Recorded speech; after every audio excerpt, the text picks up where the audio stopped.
Okay, and welcome. Finally, welcome back. We are finally going to be getting into the true ending. It's about fucking time. I really was, once we got the ending we got last time, I was just really depressed. But now we'll be able to finally get the true ending of the game. So now, I know you've probably noticed something different here. We now have a choice. Last time we didn't have a choice, but now we have a choice in the matter to either take in Kazna or refuse Kazna. And last time it automatically refused Kazna, but this time we have the option to take her in. And basically doing this leads into the true ending, which is, in my opinion, 1,000 times better than what the fuck we got last time, which was horse shit. So yeah, this time we're going to be getting the true ending. I'm excited. So let's get on with it. Yes, get on with it. To be perfectly honest, I have my doubts. They mostly revolve around myself and all these cases I'm wrapped up in. There are too many loose ends I have left unresolved. A guy like me who chases death and brings misfortune to others shouldn't aspire to live a normal sort of life. A normal life is something that's out of my reach. It's something I should admire from afar. That's something I know all too well. However, Kazna's standing here before me, right here, right now. Let's see. I reply with a smile. I suppose it could be a good thing. Shugo-san? I'm opposed to pulling Kazna into this dark, violent world that I live in. However, my feelings for her overpower whatever resistance I have left. I believe that I can find salvation by being with her. I mean, that makes more sense than the choice he made last time. It's basically like, oh, I don't want Kazna involved because she's going to get hurt. But she's been involved since the beginning. It's not, I mean, it's only, you know, I guess it's gotten worse comparatively now, but it's, you know, I think she kind of knew what she was signing up for, or at least she should have. As we sit there in silence, Toji stares us both down. When did this happen between you two? I don't think you've really been paying much attention, Toji. It kind of started when we went to Zushi a few days ago. It seems even the prostitutes noticed something was different. Kazna stares downward, her face beet red. I see. Toji's expression hardens. Are you against this, Toji-san? Am I not good enough for Shugo-san, or... No, it's not that. It's not that at all. You've done no wrong, Kazna. Toji quickly denies it. She's just jealous. Anyway, both of you are my friends. I have no reason to oppose this. Well, I guess we're not going to be going down the friends with benefits route with Toji. She quickly rises to her feet. It looks like I'm the third wheel here, if you'll excuse me. Well, that's usually the case. Toji-san. I'm glad it all worked out for you, Kazna. Toji leaves the room after flashing a smile. Kind of have to feel a little bit bad for Toji. I mean, when we go down the route to the normal ending, you know, I feel like she probably was happy considering what happened with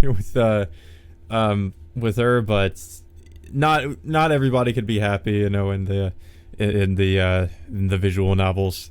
You know, somebody's gonna have to get rejected and be depressed about it. It's just Kazna and me now, alone in our room. What the heck is up with Toji? Why'd you leave all of a sudden? Maybe Toji-san also. Kazna begins to murmur softly. Toji what? Nothing. Nothing at all. It's got nothing to do with you. Yeah. Really? Feminine intuition.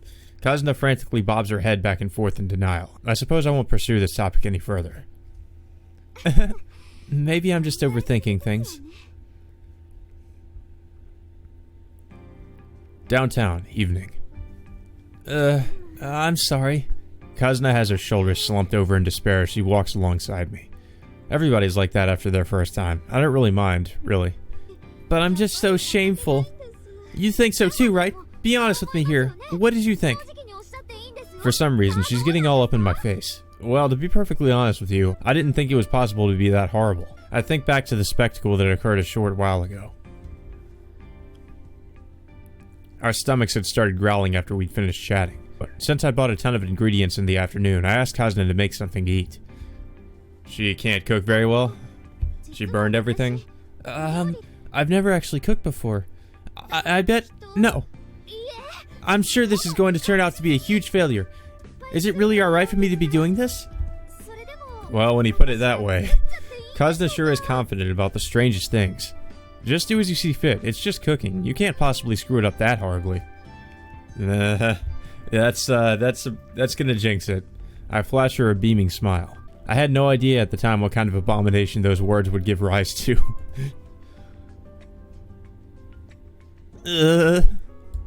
Kazuna's cooking skills were disastrous, just as she had warned me. She nearly set the place on fire just trying to light a fire under the kettle to cook rice. The daikon she was trying to slice slipped right out of her fingers. I stopped her just as she was about to peel a squash with a knife. That just seemed too dangerous to let her go on. Hell, she was practically in tears at that point. Well, you'll get better at it one of these days. You've never cooked at home before, right? Don't worry about it. I don't know if Shugo really knows how to cook either. I might as well try cheering her up a bit, since she seems rather glum. Do you really believe that, Shugo-san? Yeah, I guess. Yeah, putting that at the end doesn't really help things. You don't sound very sincere. She shoots me a cold glare for some reason. Maybe because you said, I guess. Alrighty, let's go eat some soba tonight. You have my permission to order some with tempura on top. Tempura? How's that for a show of sincerity on my part, huh? Great, you're the best, Shugo-san. Huh, I talked her out of it so easily just by mentioning food. But man, you really are poor, aren't you? Huh? Did you just say something? Nah, nothing. Huh? Whatever, let's go in. It's been a year and a half since I've eaten tempura. Kazuna pulls me inside the restaurant, her melancholy from earlier completely gone. Oh, now that she's been promised food, I guess that cheers her up. Phew. Just give her food and she'll shut up. Kazuna breathes a sigh of satisfaction and plops herself down on the floor after we get home. Come on, don't lounge around over there. I won't be able to lay out the futon. I pull the futon out from the closet, then give Kazuna a poke in the backside. What are you doing? Stop yammering and help me out. We've got work to do tomorrow. It's high time we went to bed. She reluctantly gets to her feet. Huh? Shugo-san, this isn't good. What seems to be the problem? There's only one futon here. Where on earth am I supposed to sleep? Aren't we gonna sleep together? What did you say? What did you expect to happen, damn it? Like, I mean, it's pretty much been established that you're in a relationship, and you don't think that you're gonna sleep together. How does her brain work? Like, I don't understand. Quit jawing and help me out here. Come on, grab that side. Oh, okay. Sorry about... Hey, Shugo-san! What is it now? So you mean we're gonna... you know... Yeah, probably. Is it my fault for expecting some kind of proper mood or atmosphere from you, Shugo-san? Yes. Well, I am rather inept after all. You think I'll let all this slide just because you say you're inept? Be quiet. Whoa! I pull her onto the futon. I want you. I want to make love to you. Now are you satisfied? we have the alpha male here. It's fucking just approaches her with what he wants and he's gonna get it no matter what. Oh. Yeah, after that she's like, oh, okay, well now I can't protest anymore. After a few moments of hesitation. Okay, so now I'm pretty sure you guys can assume I'm gonna have to start skipping this. Please turn off the lights. No, she whispers softly. Okay. Now we can skip, fam. Okay. That lasted way too fucking long. Why do these last so damn long? God, and for some reason it wouldn't actually let me skip, so I had to just like sit through everything. Thanks, game. Shugo-san.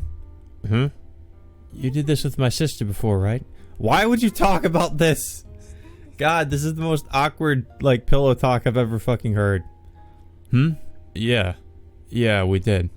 Why would you ask about that? It's so fucking weird. Does it bother you? Oh, no, it's not that, but... It's just that... Well, when we find my sister, what if you had to choose between me and her? Which one of us would it be, Shugo-san? That's a... Oh, I'm sorry. Gosh, I asked you something really unpleasant, didn't I? I'm sorry, Shugo-san. You don't have to answer that. I choose you, Kazuna. Huh? I owe her for how I've hurt her in the past. I've always wanted to apologize to her. But that's where it ends. That's really where it ends. Shugo-san, you're the most important person in my life right now. So, Kazuna. Yes? Let's get to sleep. We've got to wake up early tomorrow. Okay.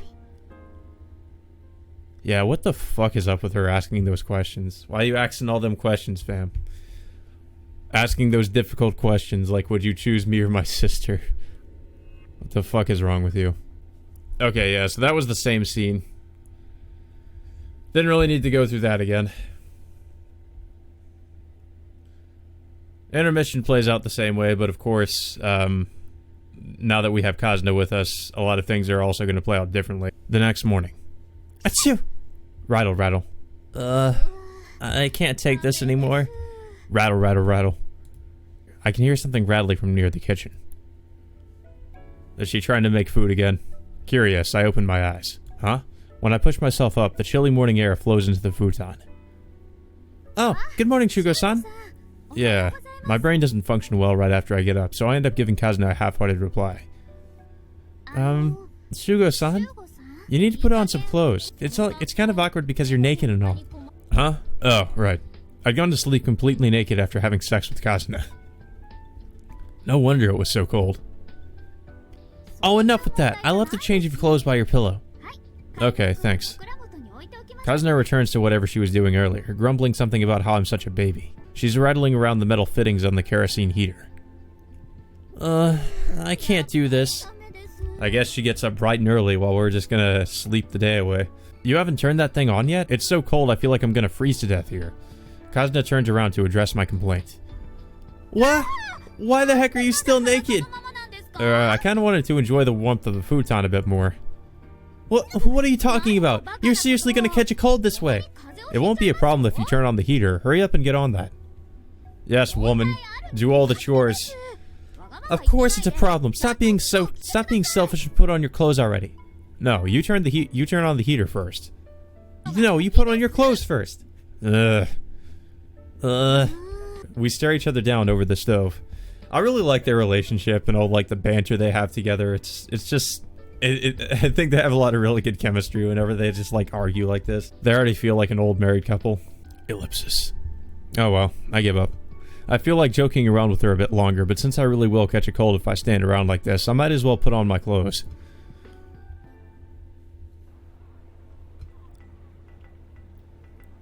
Something seems off about the city today. Oh, and of course we have the same scene from before too. I've been seeing men wearing Senri's hooded overcoat in greater numbers around town. They whisper to each other and then scatter off in different directions. It looks like they're panicking about something. Something doesn't feel right today. Yeah. Kazna anxiously sidles closer to me. It's probably best if you went home, Kazna. Huh? She kept insisting to be brought along to Senri headquarters. Outlasted by her stubborn persistence, I ended up bringing her with me, but they're a pack of crazy cultists. There's no point in coming just for fun. It might end in disaster. I'm not going to have fun. If my sister really has connections to this cult, then Kazna stubbornly refuses to give in. Sheesh. I sigh and grab Kazna's arm. I've got no choice if things have come to this. Huh? On one condition. Don't wander away from me. Got it? Okay. It looks like today's strangeness has even found its way to Senri headquarters. Entry forbidden. A cultist stops us at the entrance. But I came here to see if I could get the leader to recognize me as one of the faithful. This girl was also impressed by the words of the leader, and she wants to become a member of the church too. I give Kazna a gentle nudge, pushing her in front of me. Yeah, I'm honored to. Enough! Off with you two! The man rudely interrupts Kazna. None of the people from our main office are in today. There's nobody here to deal with a lady like yourselves. They're out? Has something happened within the church? It's nothing for people like yourselves to be concerned over. Get out of here. Come back another day for your religious training. Thus, Kazna and I are promptly booted out of Senri headquarters. The snow gets heavier in the afternoon. The shadowy forms of Senri followers move around stealthily with the gray backdrop of falling snow. I hear them whispering to each other as we push through the crowd in front of the station.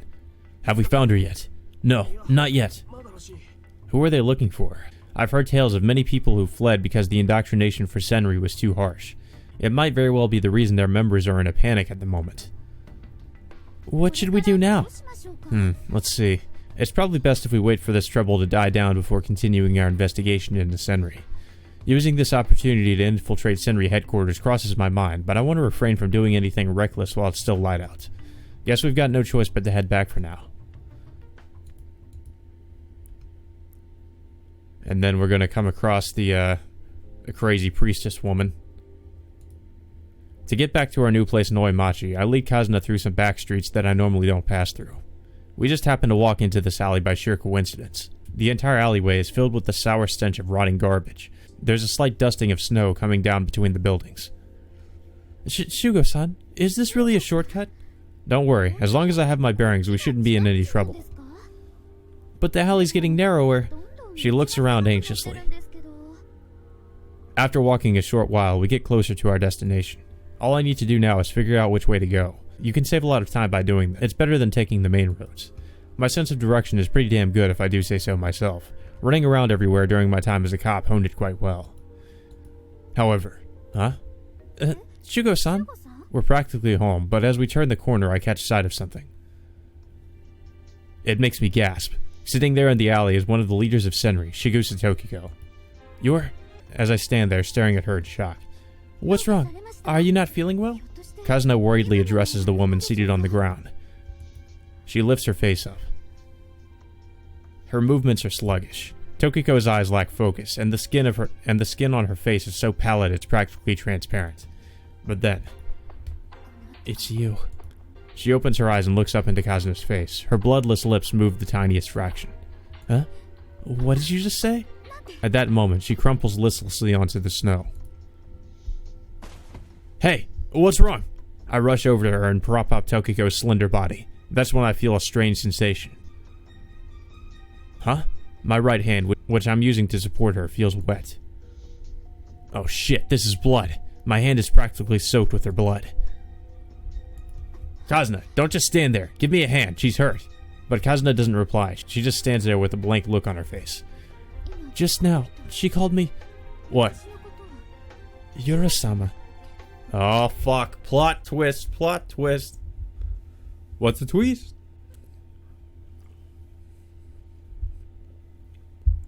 So I think having Kazuna with us this time, that we come across Tokiko might change some things with how she interacts with us. Okay, this should do it. I nod to myself in satisfaction as I finish winding the bandages tightly around her bare back. Tokiko grimaces slightly before pulling her clothes back into place. She leans back against the wall and breathes a deep sigh, the colors gradually returning to her face. She's probably relieved to be in such a warm room. So, how long do you plan on keeping silent? Not only am I going out of my way to hide you in here, but I treated your wounds as well. Don't you think it's fair to at least tell me why they're chasing after you? And why did you call Kazuna Yura-sama when you saw her? However, she continues giving me the silent treatment. Oh, for the love of... Shugo-san, cut it out. Tokiko-san's injured, you know. Kazuna suddenly interrupts me. Well, I give Kazuna's sleeve a tug and tow her into a corner of the room. I'm just trying to get what information I can out of her. I say in a whisper. Well, do it later. What's important is that she heals up first. Just be quiet and let her rest. Didn't you see her wounds, though? Normally, a person would die from those sort of stab wounds. She's damn lucky. What are you trying to say? That just tells us how dangerous the people chasing after her are. We've already gotten ourselves dragged into this mess. Isn't it natural to want information so that I can protect us? Well, that's a completely different matter. You're not allowed to make unreasonable demands of an injured person. Oh, come on, Kazuna. How easygoing can she possibly be? Just shut up and watch, Shugo-san. She points her finger at me, then returns to Tokiko's side. You don't have to listen to anything that meanie over there says, okay?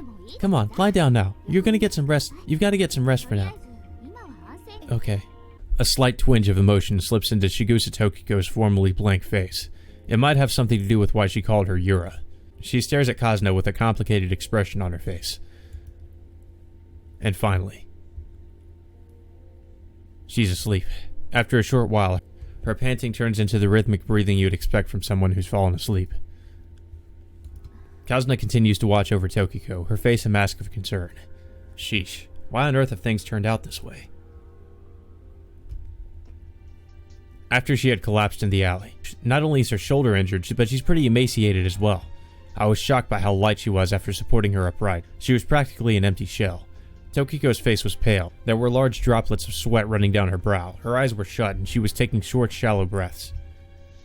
Shugo-san, I'll go get a doctor. Yeah, good idea. Our first priority is getting her checked out by a medical professional. Roger. Okay, so the only difference now seems to be that Kazuna's kind of adding to things, and like before it was, the dialogue is pretty much the same, or at least the monologues with Shugo. Wait. Huh? She opened her eyes halfway and tugged on my sleeve. I can't be seen by people. Huh? I exchanged a look with Kazuna. Are you being chased by Senri? An image of the Senri cultists we spotted this afternoon appeared in my head. She remained silent. Shugo-san? Kazuna looked at me as though she had more to say. Even though we were in an alley with no other people, the main roads were just a stone's throw away. There was a good chance she'd be spotted by the Senri members if she lingered there any longer. Guess we've got no choice. I threw my arm around her shoulders and got her to her feet. Let's head back to our place for now. If we keep going through these back streets, nobody should see us. And here we are. Phew, it's a good thing Tokiko-san's wound wasn't that big of a deal, huh? Yeah, otherwise it would have been out of my league. Right. Tokiko kept refusing to see a doctor even after we'd brought her back to our room. Obviously, Kazuna had absolutely no medical training. That meant that I was the only one who could do anything to help her. Fortunately, they didn't hit any of her vitals, and though she'd lost a lot of blood, the wound wasn't as deep as I expected it to be. Well, me treating her was all possible thanks to the basic first aid training that was pounded into our brains during my time as a cop. What worries me is how weak she is right now. I'd noticed a purple bruise on the inside of Tokiko's left elbow while I was treating her. Perhaps blood congestion would be more accurate, and add to that her thin, emaciated body. Could she possibly have been doing... Huh? Did you say something, Shugo-san? Nah, nothing. I pushed aside the doubts welling up inside my chest. Tokiko is sleeping quietly at the moment. Her current condition is stable. Hopefully she'll stay that way. However, we'd better at least prepare ourselves for the worst case scenario here. Huh? Prepare? What do you mean? Kazuna cocks her head at me quizzically. Oh, that's right. Sorry, Kazuna, but it looks like I won't be able to sleep with you tonight. What? There's something bothering me. I think I'm gonna stay up all night and look after that girl. I know you're burning up for me and you'll be lonely, but you'll just have to hold back for now. What are you talking about? I'm not gonna be lonely. And what's this burning you're talking about? You dummy, keep it down. You're too loud. Oh, sorry. She looks over at the sleeping Tokiko and quickly lowers her voice. But that means you're really gonna stay up all night, Shugo-san? It's no big deal. I'm used to pulling all-nighters due to my work anyhow. But... Kazuna ponders things for a bit. Okay, I've got it. Let's work in shifts, she declares. Huh? What? You're just caring for Tokiko-san, right? I want to help too. Well, yeah, but the truth is, I'm actually guarding her. Besides, what are you going to do if you doze off halfway?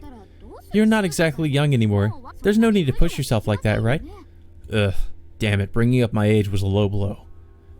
Okay, we're all agreed, right? Let's give it our best, Shugo-san. Ugh. That's both disheartening and reassuring at the same time. I nod my agreement, a frown creasing my brow. But when it comes time to lay out the futons... Huh? Now that I think about it, we only have one futon, right? Kazuna asked me while I have my head stuck inside the closet. Nope, I never said there was only one. I drag out another futon from deep inside. You lied to me, Shugo-san. But last night you just didn't see the one underneath it. There was a spare futon prepared for us in there. What?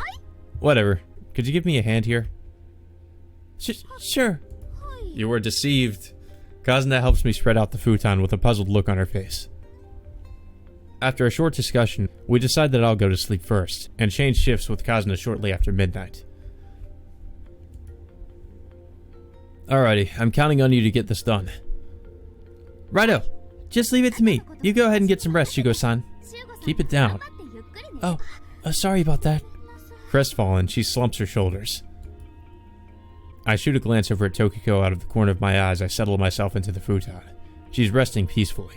It looks like her condition's pretty stable for now. I hope she lasts through the night. There's a few other doubts worrying away at my mind, but I close my eyes and drift off into sleep.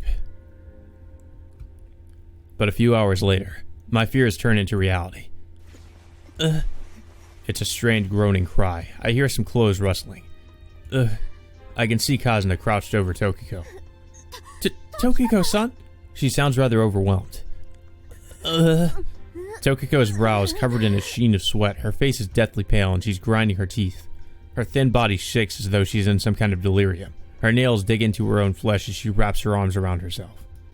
Blood slowly seeps out from her cuss. Tokiko-san, what's wrong? Kazuna turns frantic as she strokes Tokiko's back. A large volume of vomit spews forth from her mouth. Tokiko-san! Paying no heed to the vomit that's just covered her clothes, Kazuna hugs Tokiko as her body's racked by spasms. Shit! I leap out of my futon. Move it, Kazuna! Oh, sure. I change places with Kazuna and pin Tokiko down with the futon.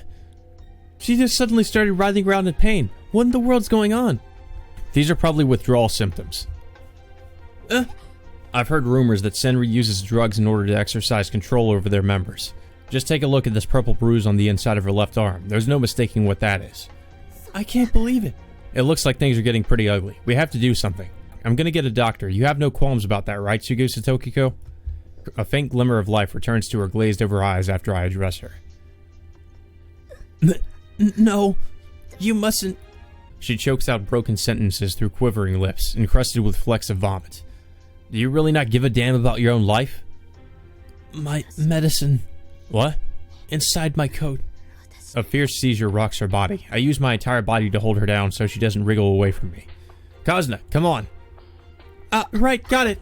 Kazuna scurries off as I yell at her. I found it. It's this, right? She thrusts out a coat that's been folded up and left in the corner of the room. Hey, she brought me the coat. What am I supposed to do with this? However, Tokiko's already lost consciousness. Oh shit, not good. All the strength's drained from her body and her eyes have rolled up into her head. Her emaciated body's probably succumbed to the effects of whatever drugs she's been taking. Shugo-san, at this rate she's gonna... I know. Give me a second. She said it was inside her coat, right? I rummaged through the thick garment. There's a small leather-bound package in one of the interior pockets. Is this it?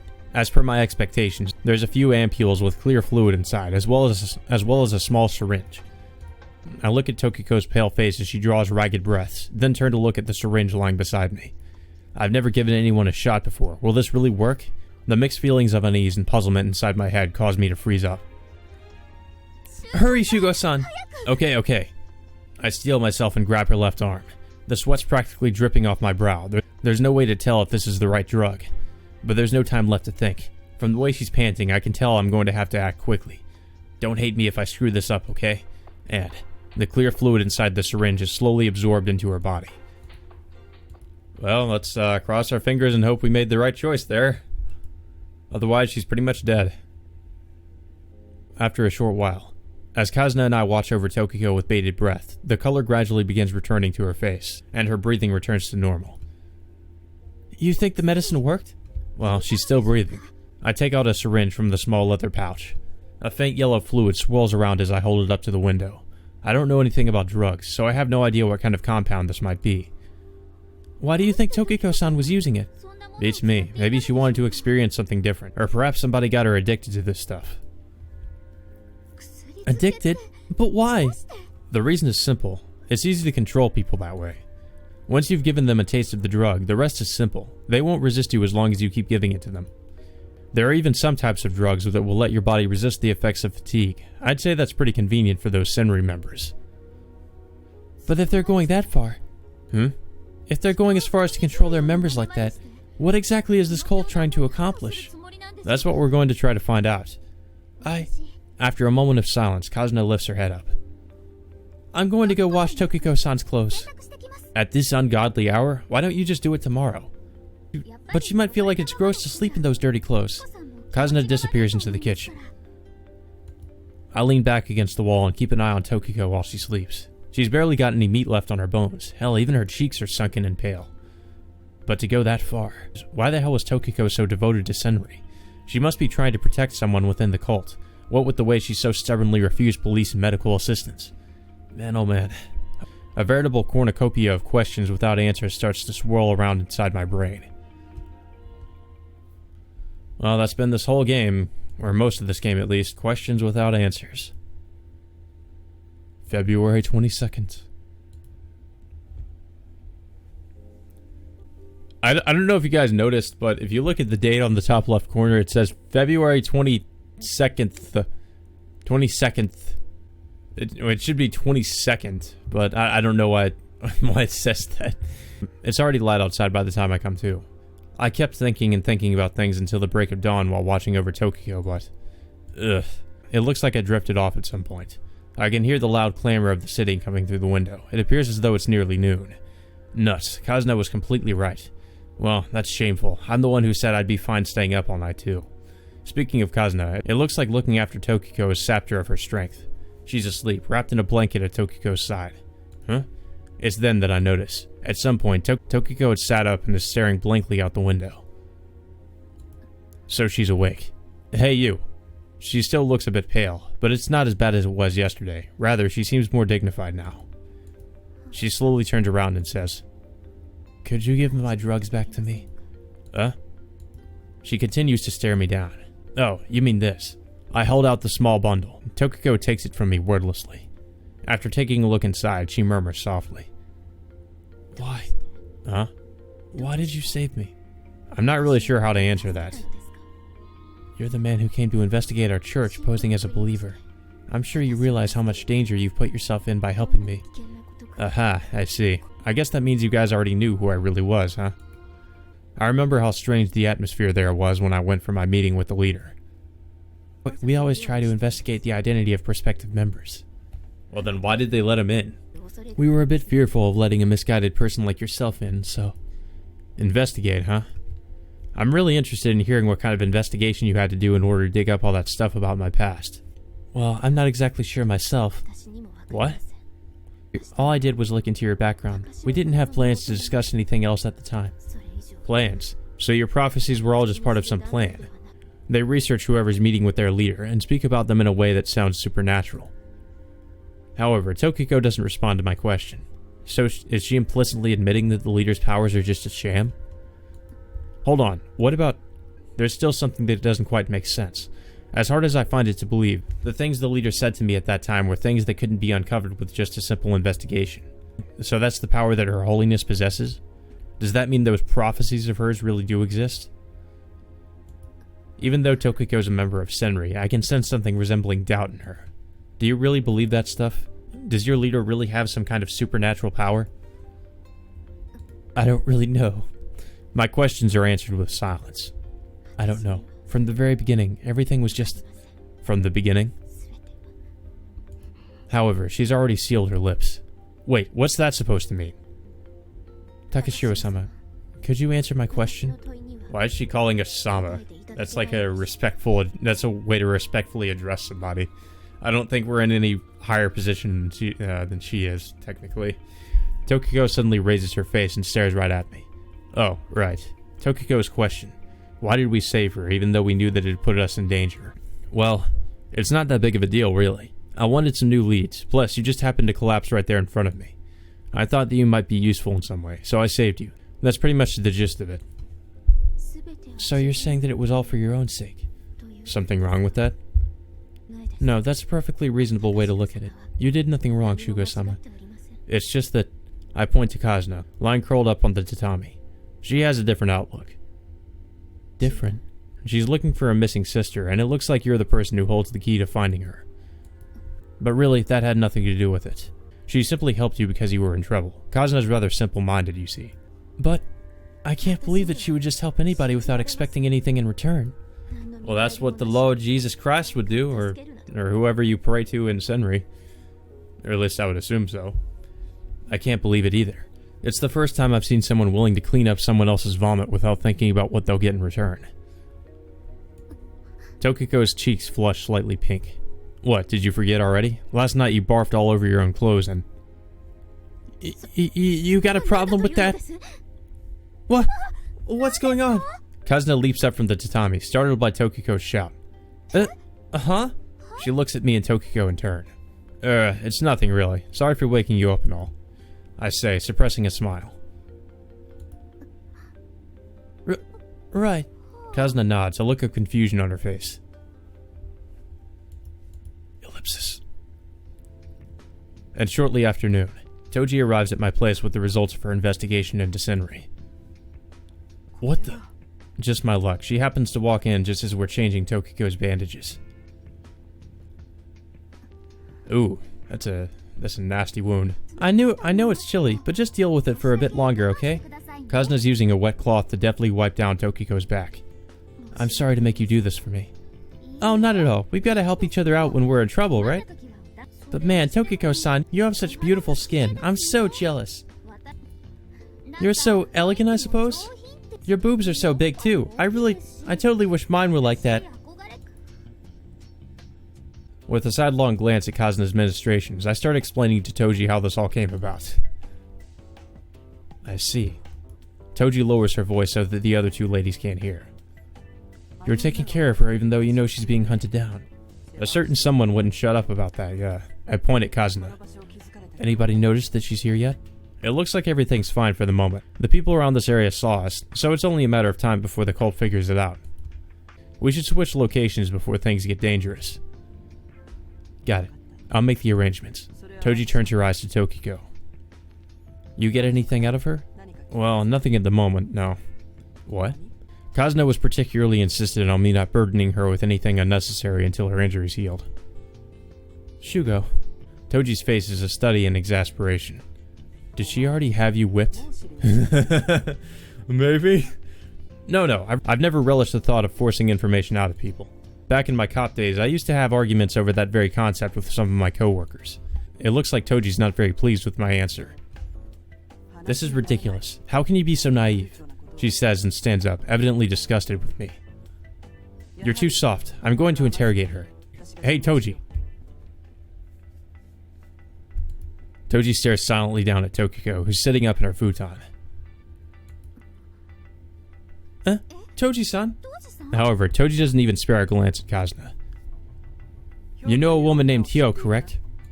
This woman, 2 weeks ago, she entered your cult after escaping from the hand of death. Toji pulls out a photograph from her pocket. I've seen this photo before. It shows a young woman who looks almost exactly like Kazuna. Tokiko just stares down at the photograph. Answer me, she goes to Tokiko. Toji bellows at Tokiko, then seizes the smaller woman by her collar. I'm not like these two, you see. I'm not nice, nor am I patient. A ruthless glint surfaces in Toji's crimson eyes. It's in your best interest to answer my questions, and quickly. As they stare each other down mere centimeters apart, Tokiko doesn't even budge. She just gazes at Toji without a word. You bitch! What are you trying to hide? Toji-san, you mustn't resort to violence. Kazuna clings onto Toji's arm. Shugo-san, please stop her. Shugo, hold Kazuna back. Oh, come on. They're both so stubborn. Neither one of them looks like they're going to give in. Nuts. It looks like there's nothing we can do. We have no conclusive proof, so Tokiko doesn't feel like talking. Let's see. The out-of-place feeling I got when I saw the leader, plus the reaction Tokiko exhibited when she saw Kazuna. Both those events gave rise to a single theory. I turned to face Tokiko and put my assumption to the test. The woman in this picture is Senri's leader. Her name is Kazuki Yura, the very girl we're searching for. Am I wrong, Shikusa Tokiko? Kazuna looks over at Tokiko, her eyes pleading for an answer. Is that true, Tokiko-san? After a few breathless moments of silence, she opens her mouth to speak, still looking down. It's just as Takashiro-san said. The person in that photograph is our leader. However, she's already been killed. Ooh. That's not good. We did find that out in the normal ending route too, but that turned out to be not true because of what happens at the very end of the normal ending. I puff on a cigarette as I sit among the noisy crowd inside Milk Hall, waiting. Let's see. How am I going to explain this so that he'll understand? All the things Tokiko spoke to me about were way more complicated than I had anticipated. I still have yet to finish putting all the pieces together in my head. I hear some footsteps approaching, and look up to see who it is. Sorry to keep you waiting. Arashima-san, bundled up in a black overcoat, shoots me a piercing look. I apologize for calling you out here at such a busy time, Arashima-san. Why don't you take a seat for now? Why don't you have a seat, right over there? I indicate the chair across from me. I haven't seen you since that investigation a little while ago. Right. He nods, a haggard look on his face. Yeah, sorry about that. Yaginuma got a little hasty there. Even the higher-ups got involved. There was nothing I could do. Conditions down at the precinct haven't changed? Not at all. No matter how much time passes, no matter how much the world may change, Corrupt people will still be corrupt through and through. I suppose I'm part of that as well. He allows himself a derisive chuckle. Any progress on the case after that? Progress. Well, Arashima-san stops, evidently at a loss for words. Is there a problem? Well, momentarily puzzled, Arashima-san finally shakes his head in resignation. It's not really a problem. It's just that I don't understand what's going on in this case anymore at all. Could you explain, please?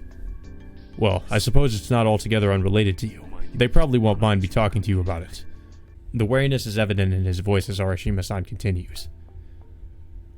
Some minute fibers were discovered in the clothing of the murder victim Ayasaki Tokiko. Upon investigation, it was determined that they were small fragments from crow feathers. Crow feathers? That means that... Yeah, you guessed it. They're matched with the ones that adorned the corpse of the murdered prostitute Otaha.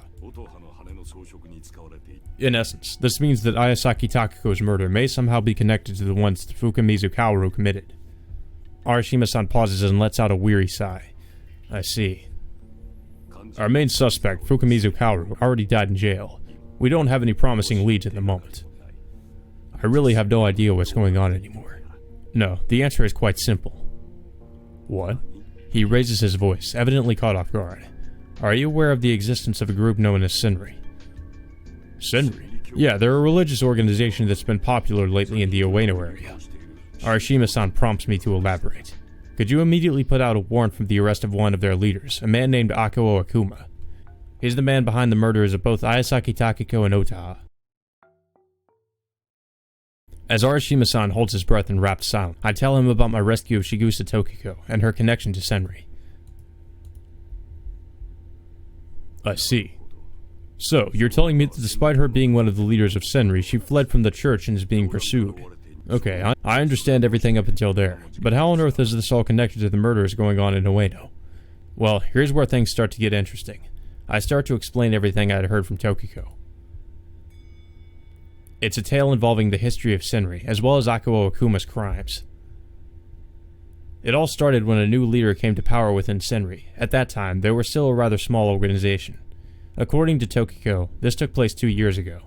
Back then, Senri operated under the name Congregation of the Blessed, and they had far, far fewer followers. Their doctrines hadn't been fully fleshed out yet. The charismatic nature of the original leader had been the lifeline of the group. In those early days, their leader was somewhat deluded, and didn't possess the talent to expand the church's doctrines. He also forced a bunch of women to have intercourse, under the pretense that it was a holy ritual. They had numerous brushes with the law. Sounds like your typical cult behavior. I glance at Arashima-san, only to find him with his face downcast. Are you not feeling well, Arashima-san? Oh, no, it's nothing. Continue. Okay, if you say so. Then, a sudden change took place inside the small group. Without any forewarning, the leader brought in a blind girl, saying that he had found his successor. She possessed real supernatural powers. My powers are a far cry from hers. I'm not fit to lead this church, he said. After babbling on and on as though possessed, the leader disappeared after introducing the girl to the rest of the church members. He disappeared? Yeah, apparently he said he was going on a 1,000-day pilgrimage, but he vanished like smoke on the wind, and nobody had any idea where he went. And that's when Akuo Akuma made his debut in Senri, pretty much taking the place of the old leader. He joined the Congregation of the Blessed under the pretext that he was an old friend of the new leader, an assistant to the blind girl. Akuo did brilliant work after he entered the church. He took the delusions of the previous leader, mixed in some tenets of Buddhism, Christianity, and other religions, and turned it into something anybody could understand. A hierarchy was established within the church, with the leader being at the absolute top. Members who had donated large sums of alms and those who had contributed to the church were conferred elevated status. The ranks were absolute, and higher ranks were allowed to do whatever they wanted within the church. In addition, he dangled the new leader's mystical powers like bait in front of the followers. Her prophecies could accurately see into the future, and members of high rank could ask for one at any time. Furthermore, he spread around the information that anybody could gain powers like their leader after going through religious training. His clever publicity played specifically into human desires. People clinging to faint hopes of getting what they wanted, as well as those motivated by desire, gradually began gathering to the Congregation of the Blessed. It was also Akuo Akuma's suggestion to change the name of the church to Senri, as Congregation of the Blessed had become infamous due to the obscene acts of the previous leader. He then publicized a certain prophecy during the grand unveiling of the new church of Senri. The apocalypse is nigh. Only those who believe in Senri shall be saved on that day. The Holy Prophet will exchange her own life in order to save the souls of Senri faithful. Then, the prayers of the surviving faithful will miraculously resurrect the Holy Prophet, who will guide them through the post-apocalyptic world. That got written up into the Book of Purgatory, which was also rumored to prophesize the murders that occurred here in Ueno. People say that the bizarre murders that took place were omens. Why? Because the things written in the Book of Purgatory actually happened. I've heard those rumors. There's some in the precinct who take it seriously, but it's nothing but a bunch of rubbish. You could interpret writings like that a million different ways. Those Senri guys are just quoting passages that happen to fit the circumstances. That's what I thought to begin with. However, you're wrong. It's the complete opposite. The opposite? Yeah, this might be hard to believe since it's out of left field, but I pull out the name list of Senri members I'd gotten from Toji. Please have a look at this page. I point out a certain name. Fukamizu Kaoru. Yeah, right there, clear as day. Fukamizu Kaoru, the person behind those bizarre serial killings, was a member of Senri. Whoa, hold on just 1 second, Shugo. That's impossible. Fukamizu was a devout Christian. That was probably just an act she put on. What? Kaiyo Academy was a missionary school with strict regulations. Their official policy is that all teachers are Christians. Just think about it. What would happen if one of the teachers at this academy revealed themselves to be part of a shady new cult? In the best case scenario, they'd be transferred to another academy. In the worst case scenario, they might immediately lose their job. Fearing either one of those possibilities, Fukamizu kept her own connections to Senri hidden. Akuo was then able to use her position to achieve his own goals. Now that I think about it, there are some things regarding Fukamizu Kaoru that just didn't seem to fit. When she faced off against Toji underneath the church, she kept chanting some kind of prayer, but as far as I know, there aren't any scriptures matching it in the Bible. When I asked Chigusa Tokiko about it, my suspicions were confirmed. They were prayers from Senri. But Arashima-san opens his mouth to speak, seemingly unsatisfied. However, I cut him off and continue. There was still something else that didn't sit right with me. Fukamizu confessed that she ate the bodies of the girls she killed in order to revive her own uterus. But where did such twisted thoughts arise from? Needless to say, there's nothing like that in the Bible. Perhaps she received some kind of divine revelation. But then, where did such an idea originate? As I fire off questions at Arashima-san, I'm reminded of my conversation with Nana. It sounds a bit contrived to me. I feel like it's too cut and dry for a lunatic to have come up with it. Shugo, do you really think Fukamizu-kun, who only lived for the present moment, would go insane in such a logical manner? There's no way we would be able to understand something like that. The way these crazy people think, he mutters with evident distaste. Oh, but we do. She was guided into those actions. What did you say? What'd you say? Arashima-san eyes me suspiciously. Akuo Akuma, the person who knew how lonely and troubled she was, sowed the seeds of madness within her heart. He told her, you need a miracle from God. To achieve that, you must... Are you saying that man was the person pulling the strings behind Fukamizu? Well, I wouldn't put it that way. He just gave her an outlet to fulfill the paranoid delusion she had in the first place. No matter how simple an answer it might have been, it was more than enough for Fukamizu, who had been building up a world of delusions around herself for many years. When those twisted thoughts finally found an outlet, they exhibited themselves, violently. Her actions eventually led to her own destruction. This is a load of rubbish. Arashima-san seems disgusted. Who the hell would believe that horse shit? In the first place, what would Akuo have to gain from doing things in such a roundabout method? Are you actually trying to say that he was putting on this whole show in order to bring the leader's prophecies into reality? Yeah. Tokiko's confession comes flooding back into my brain. Suspicions about the Book of Purgatory began to form quite a long time ago within the church. Not a single one of the omens had occurred, and the apocalypse didn't seem like it was coming at all. Well, of course it wasn't. The Book of Purgatory was something Akuo had cooked up after he returned from the war, using his own nightmares as the main motifs. It was just another tool for him to incite anxiety among the followers and strengthen their faith in the church. They were aware of that much, but regardless, a lot of people believed that the apocalypse was nigh and clamored to join Senri for salvation. The number of believers who knew about the prophecies grew day after day. The sheer rapidity surpassed all our expectations. There was no turning back. We stood at a crossroads. Do we reveal the Book of Purgatory as a fake, or do we keep our lips sealed and wait for the believers to forget about the existence of the prophecies? And that was when Akuo began his terrible work. The border between delusion and reality had already become blurred for Akuo. His face devoid of expression, he had declared, "We shall make these prophecies come alive with our own hands. It is necessary in order to achieve salvation." Shugo, Arashima-san sighs in exasperation after hearing Tokiko's tale. Come on, think about it rationally. There's no way things could be explained so conveniently. Let's say that the man named Akuo did actually want to make those prophecies real. Let's say that much is true. He continues, prefacing the next statement with a however.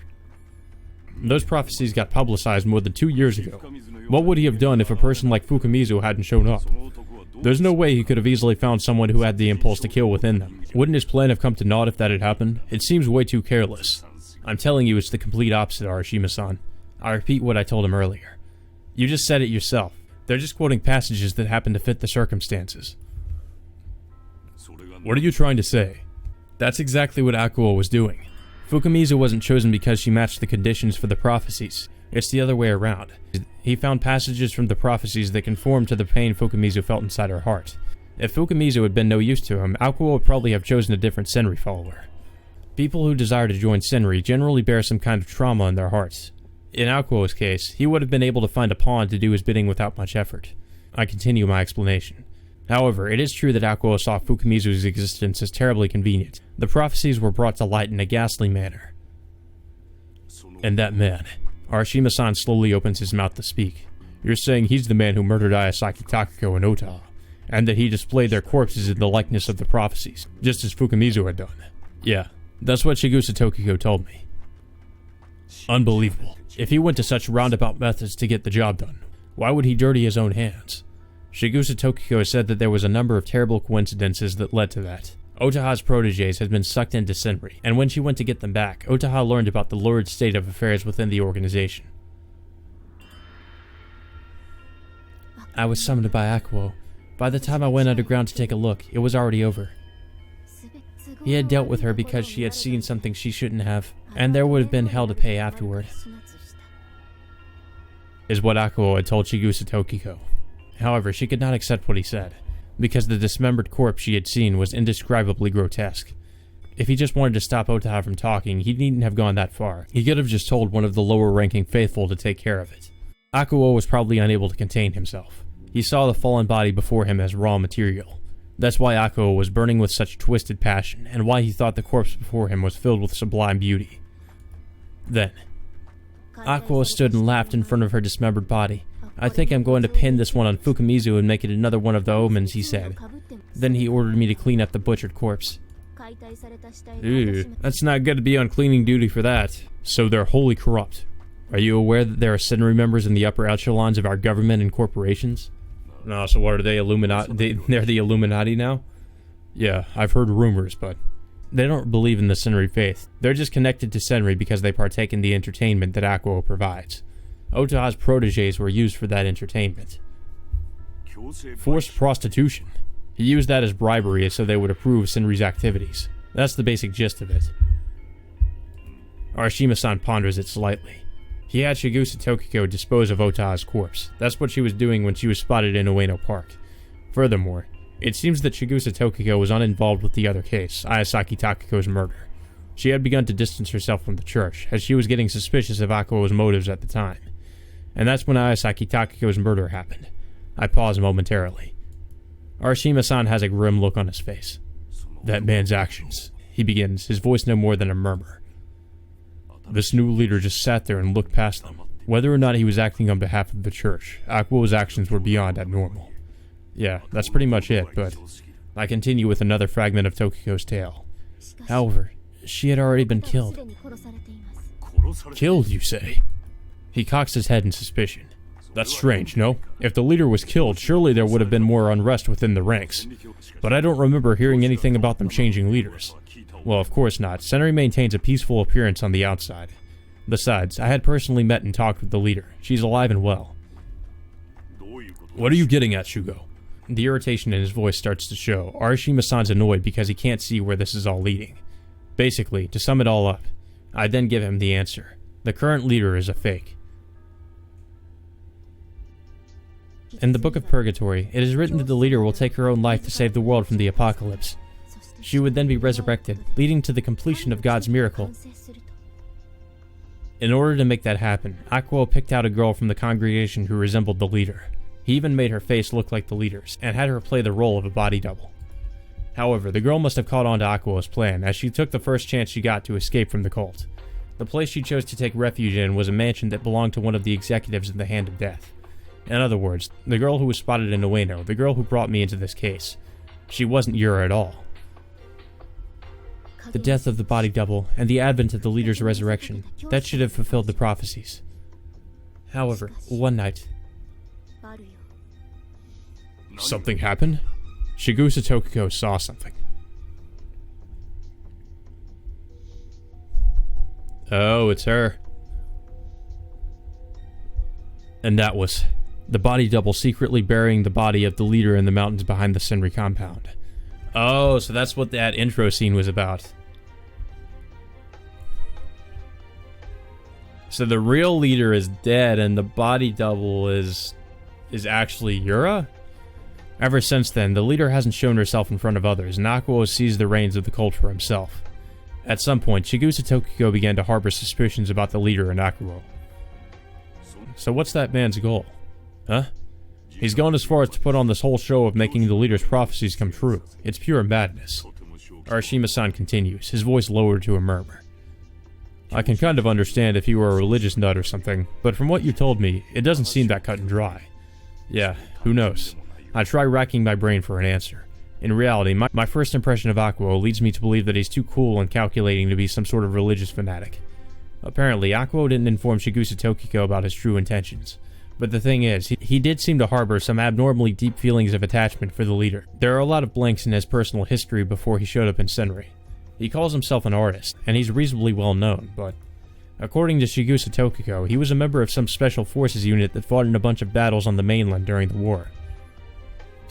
How mysterious. I glumly nod my agreement. And then he became an artiste. Time passes as we both sit there in silence.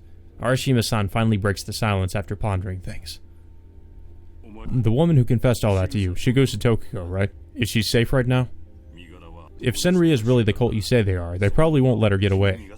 I'm hiding her in my new apartment, so I think she's safe for the time being. New apartment? What happened to your place at the brothel? I moved out of my room at the Yukishiro. Apparently my presence there was just causing everyone else trouble. I asked Toji to get me a place at an apartment complex down in Oimachi. Arashima-san hedges his words, as though he's finally understood the meaning behind what I've said. Oh, is it because we went inside the place? Sorry about that. Nah, it was about time I left anyhow. There's no way I could have imposed on Madame Ojaku's hospitality forever. I put on a wry grin as I shrug. Well, even though I got myself a new place, it looks like I might have to part with it soon. We're in quite a mess. Oh? There's a chance that some people in the neighborhood spotted Shigusa Tokiko as I was taking her over there. I had Toji go and prepare a safe house. The Senri cultists probably won't be able to get us if we're in the Hand of Death's territory. Hold it, Shugo. Does that mean that the only people in your room right now are that girl and Kozuki Kazuna? Yeah, that's right. How careless can you be? Right now, she's our sole witness. And you're then trusting her to a lone civilian girl of all people? No, you've got it wrong. Toji stationed one of her underlings there. They should be safe as long as the building doesn't burn down or anything. I see. Arashima-san nods, evidently satisfied. But this is all rather shocking. He pulls out a cigarette from his breast pocket, a wry grin on his face. Hell, I feel the same way. I'm gonna go cool my head for a bit outside. I'll come back for a bit after I've had a smoke. You just wait here, Shugo. Sure thing. Tokiko confessed all these sordid details about Senri's inner workings to me just a few hours ago. It was more bizarre than I had ever imagined. I still haven't really finished putting all the pieces together. I can understand how perplexed Arashima-san must be feeling now. Sorry about this. With that smile on his face, Arashima-san vanishes outside. And he never comes back. A few minutes later, I finish draining my cup of coffee as I look around to order a refill. Hey, sorry about the wait. Okay, well maybe he does come back. There are flakes of snow clinging to the shoulders of Arashima-san's coat. I guess it started snowing. When is it not snowing? How'd it go? Were you able to wrap your head around the matter? Well, he ponders things for a moment before answering. If everything you've told me is true, then I worry for Shigusa Tokiko's safety. She is our sole witness. The Senri cultists aren't just going to sit on their behinds and let her get away. In any case, I think it's best if we took her down to the station for protection. She'll probably have to answer for the crime of disposing of a corpse, but we can arrange to lessen her charges if she cooperates with the investigation. Okay, she'll agree to that. However, there are several conditions that need to be met for her cooperation. I see. One of them being to lessen her charges if she helps, right? Come to think of it, she really didn't want to be in the public eye. No, it's a bit different. Shigusa Tokiko wants the leader of Senri to be protected. She also wishes for the continued existence of the church. Oh. Arashima-san narrows his eyes in surprise. Tokiko's afraid of returning to Senri without anybody believing her story. To be honest, it's a rather bizarre-sounding tale. Tokiko herself realizes that her story will not be easily accepted. That's why she was unsure of what path to take. Who could she rely on? Who could she trust? And that's when Kazuna and I showed up. How commendable of her. Why is she so hung up about Senri? Well, it's just as Arashima-san said. Besides it being her religion, there's another reason Shigusa Tokiko is so attached to Senri. Well, the reason is related to Shigusa Tokiko's own personal affairs. I want you to find my father. I couldn't leave the church until I figured out where he was. She's searching for her father? Arashima-san's voice is tinged with disbelief. I nod and continue. Her father's name is Shigusa Michio. He was Senri's leader, the man who disappeared 2 years ago. It happened back when Senri was still called the Congregation of the Blessed. Shigusa Tokiko was the product of her father Michio and an obscure female follower. She was raised until adulthood in the congregation. Her mother, a passionate believer of Michio's teachings, forced her young daughter to adopt the teachings of the church. Isolated inside the church's facilities, without any knowledge of the outside world, Tokiko was instructed that the leader's words were absolute. Her young mind was gradually indoctrinated into the ways of the Congregation of the Blessed. After she reached adulthood, Tokiko was appointed to an executive position in the church due to her piousness. As her standing within the cult began to rise, she was able to see what was really going on behind the scenes. The leader's obscene acts, the vast amounts of money stockpiled from alms, the scandals surrounding the church. At some point, she realized the place she was living was smothered in endless lies and greed. However, her faith still did not waver. The faith in the leader, indoctrinated into her from an early age, was still firmly rooted within her heart. Akuo used her faith to take advantage of her. He made her take care of the cult's shady business, dangling presumed knowledge of the former leader's whereabouts as bait. She couldn't find it in her to disobey him. I see. Arashima-san exhales a deep sigh. This is one convoluted story. My head's swimming. I feel the same way. So to sum it all up, the bizarre serial killings that happened last month were all the work of this one man, Akuo Akuma. I suppose that seems logical. Arashima-san muses to himself. Yeah, I guess. I nod, not exactly sure myself. It does seem to fit, but I've still got this doubt gnawing away at my heart. How did Akuo meet Kozuki Yura, and then end up joining Senri? What led to Akuo brainwashing the members, and why did Shigusa Tokiko have those drugs on her? And above all else, why were Rin and Takuko-chan chosen as victims? Shigusa Tokiko's tale wasn't quite enough to dispel my doubts. Shugo. I whipped my head at Arashima-san's question. I've still got some questions left, but I guess I have no choice but to ask Akuo himself to get the answers. Well, time to raid Senri. The sun is already setting by the time we get out of Milk Hall. Gray snow flutters down from the gloomy clouds above. By the way, Shugo, Arashima-san indicates the Senri member list he's holding. You don't mind letting me have this as evidence, do you? Not at all. Thanks for taking care of it. And also, I'll have investigators head over to your place immediately after I get back to the station. Go ahead and tell Shigusa Tokiko for me. Sure, that sounds good. You should get her under police protection as quickly as possible. Arashima-san nods, then disappears into the evening crowd. Well then, that ate up a lot more time than I expected. I guess I should head home. I set off at a brisk pace along the slush-filled roads. I pass by several people who appear to be Senri cultists on my way back. They have sunken cheeks and pallid lips. Their dead eyes are like soulless black pits. As they wander the roads, they scrutinize every person they pass. Looks like they're still searching for Tokiko. My pace quickens. No need to worry, she's safe. I'd said to Arashima-san, but is that really the case? I'm practically overflowing with doubts now. I probably haven't evaded the tenacious gazes of those cultists. Kazuna. An image of Kazuna materializes inside my head. Her voice was heavy with sorrow after we had heard Tokiko's confession. My sister was murdered? As the story wore on, Kazuna's expression grew more taut and glum. No matter what we said to her, she remained stone-faced and unresponsive. After a short while, I'd like to be alone for a while, she said, leaving the room. Toji had requested to go along since the area was dangerous, but Kazuna shook her off. No, don't follow me. I'm just going to cool my head for a bit. But, you two stay and help Tokiko-san, please. I'll be fine on my own. I wonder if she's returned to the room by now. Toji's subordinate is sitting in the entryway with a bored look on his face. He's a tough-looking young street punk. Hey there, welcome home, Shugo-san. You didn't happen to bring any snacks for me, did you? I'm starving to death after being stuck here all day. Yeah, if you guys remember from the normal ending route, this is about where Tokiko beat us unconscious and tried to escape. I'm not really well off enough to buy stuff like that. Oh well, too bad.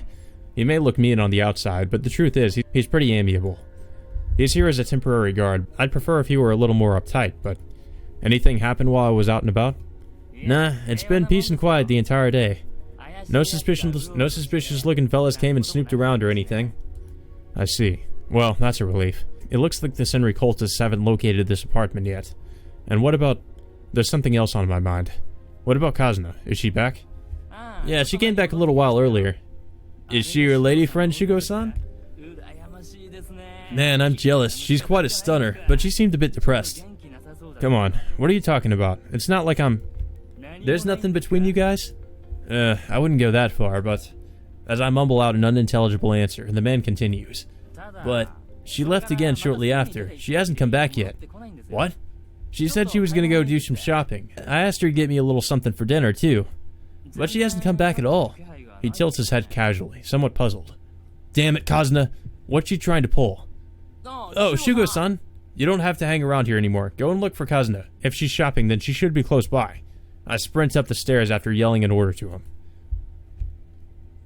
The lamps in the hallway aren't lit, probably because the sun just went down. I feel my way along in the dark. An indescribable feeling of anxiety starts to well up within my chest. Kazuna's so good-natured, but she left an injured Tokiko here all by herself, and she hasn't come back. Something just feels out of place. Normally I'd just laugh it off, but it steadily blossoms into a quiet feeling of panic. And at the end of the second-floor hallway, I'm enveloped in complete darkness. The silence itself is deafening. I can't sense anybody inside my room. Wait, what was that? A soft noise. I can't tell what it is. However, that strange feeling of unease inside me begins to solidify. I steel myself and place my hand on the doorknob. It's unlocked. Oh, fuck. Oh, shit. Somebody just got hung. She's swinging from the ceiling in the center of the room. What the... Yeah, in the normal route, she just knocked us out. I forgot that she dies here, or she gets killed. I guess she gets hung. My mind goes blank. Why the hell did she do this? Or maybe she killed herself. I don't know. What happened? What the fuck is this thing dangling in front of my eyes? The body hanging from the ceiling beam sways slightly, making a soft creaking noise. Her eyes are bulging, her tongue's unfurled over her chin, and the rope's eating into her neck. I'm getting dizzy. My pulse races. I slump down to my knees. Finding it hard to breathe, I try gulping in a large breath of air. The place reeks of shit. The tatami underneath her is stained black. Ugh. She shat herself? Oh, God. Why? It's been a while since she died, I think to myself, half dazed. My vision's fading. Flashes of light go off behind my eyelids. Every time I draw breath, the rank odor of human excrement makes me... Where the hell did Kazuna go? Why is she not waiting here? My mind races. Ugh. I look up. Shigusa Tokiko, hanged. Well, she died, then she shot herself. That's a great way to go out. Ugh. Ugh. Why did they have to put that detail in there? I didn't need to know that. A large number of people add their voices to the hubbub inside my room. These men are investigators from the Ueno police station. They came over here after Toji's subordinate tipped them off. What happened after that is fuzzy. My memory's full of holes. Tokiko's corpse is no longer suspended in the center of my room. Ruled an unnatural death, she was sent to forensics. She should be arriving at the station about now. I don't know any of the finer details at this point. Everything's happening so fast I can hardly even keep up. Shigusa Tokiko took her own life. Kozuki Kazuna disappeared. God, why would she do that? I guess because she figured she'd be found eventually? I don't know. I don't really understand her reasoning for killing herself. I just don't understand what the hell's going on. Why did Tokiko commit suicide? Why did Kazuna suddenly vanish? Unless it looked like a suicide, but it actually wasn't. What happened to both of them during the few hours I was with Arashima-san? At that moment, as I stand there stupefied, snippets of a nearby conversation happen to reach my ears. She's still all beat up from too many drugs. Her hallucinations wouldn't stop, and eventually she couldn't take it anymore. It's just a bunch of scribbling, but it looks like she left us a suicide note. We found her drugs, and nobody's been in and out of this room. We can pretty much conclude it's a suicide. I see. Nicely done. Let's see. If it's not a murder, then it's out of our jurisdiction. But it's pretty selfish of her to kill herself right when we were on our way to take her into protective custody, huh? Yaginuma, that's going a bit too far. Suicide note. I butt into their conversation before my brain can even register what I'm doing. Did she really write that down as the reason why? However... Huh? You're still here? Yaginuma cuts me off, his scorn painfully obvious. A civilian like yourself will only get in the way of our investigation. Why don't you show yourself outside, Right, Inspector Arashima? Am I right? Yeah, that's right. Huh? To my utter amazement, Arashima-san nods in agreement. Shugo, you go take a break outside. You're a bit confused at the moment. I'm not... Arashima-san affixes me with a cold stare. I wonder how long I've been standing here in the falling snow. Well, I just fucking came out here. That's at least according to the transition. After an analysis of the crime scene was finished, the detectives quickly vacated the premises, concluding that it was not a murder. I don't know, I'm still suspicious about that. Arashima-san, what's going on with Senri? I quickly ask after catching Arashima-san as he's about to return to Ueno Station. Let's see. Arashima-san? He averts his eyes from me and says, Our witness has expired. We'll have to revise our plan of attack. What did you just say?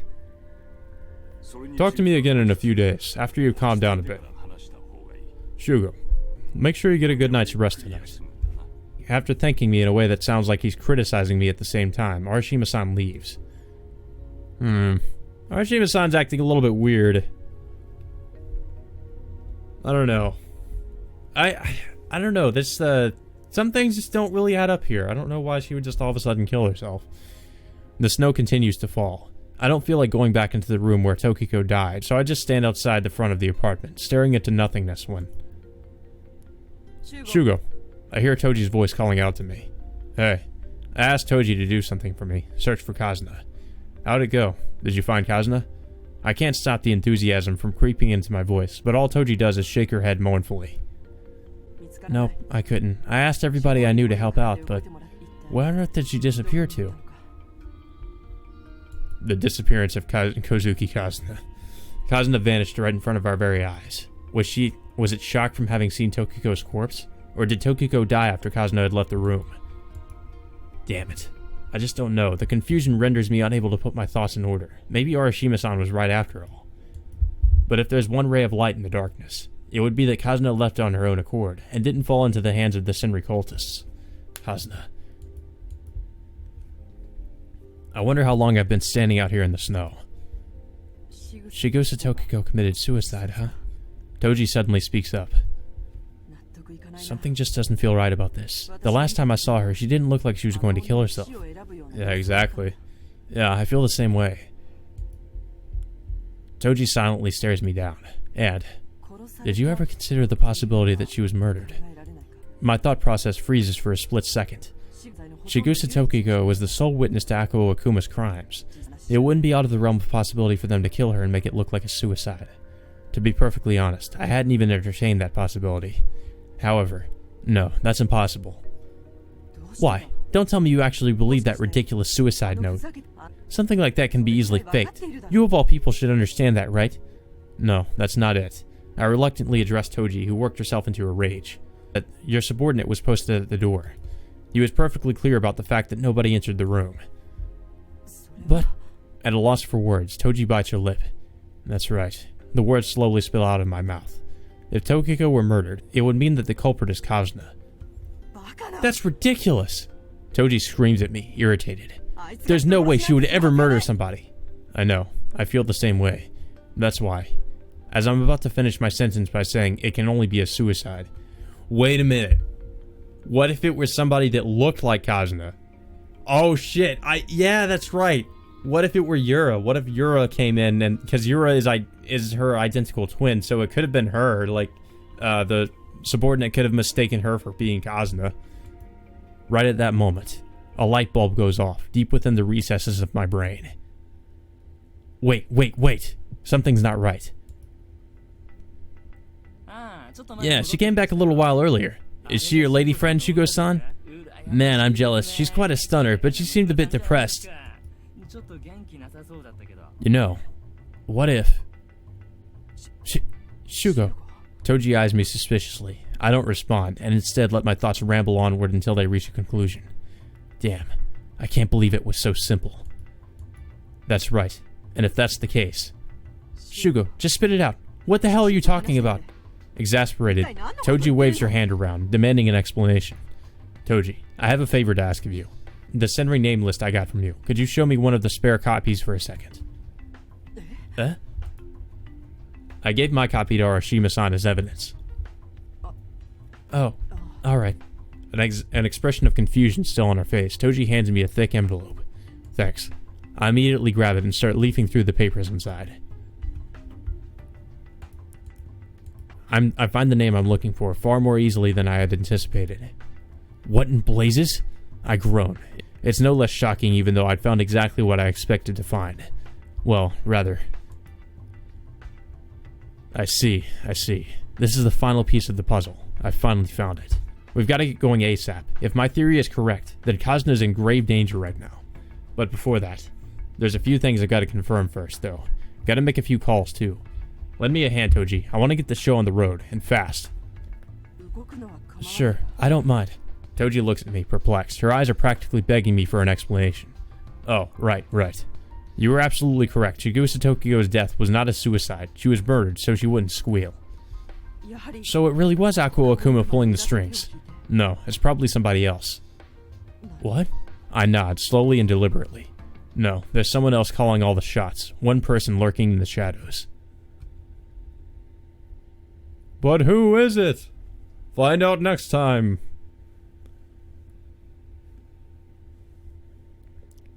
Damn cliffhangers. A heavy breeze whirls around the falling snow. Branches sway in the wind, creating a low groaning that resonates in my ears. Here we are, beneath the black gate of Senri. Are we seriously going to march right in? I offer a silent nod as a reply to Toji's question. This is a race against time. We've got no time to waste thinking things over. Thus, Toji and I set foot into the final scene of this bizarre play. As we ascend the long stone staircase, the main hall of worship appears in front of us, covered in snow. There's not a soul to be seen.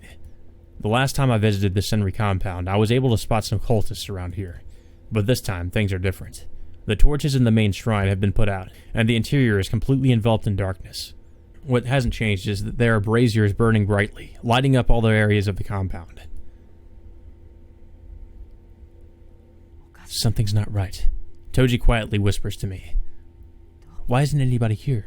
Where have all the cultists gone? All the better for us. We won't have to deal with them. We've got this far without having to force our way in.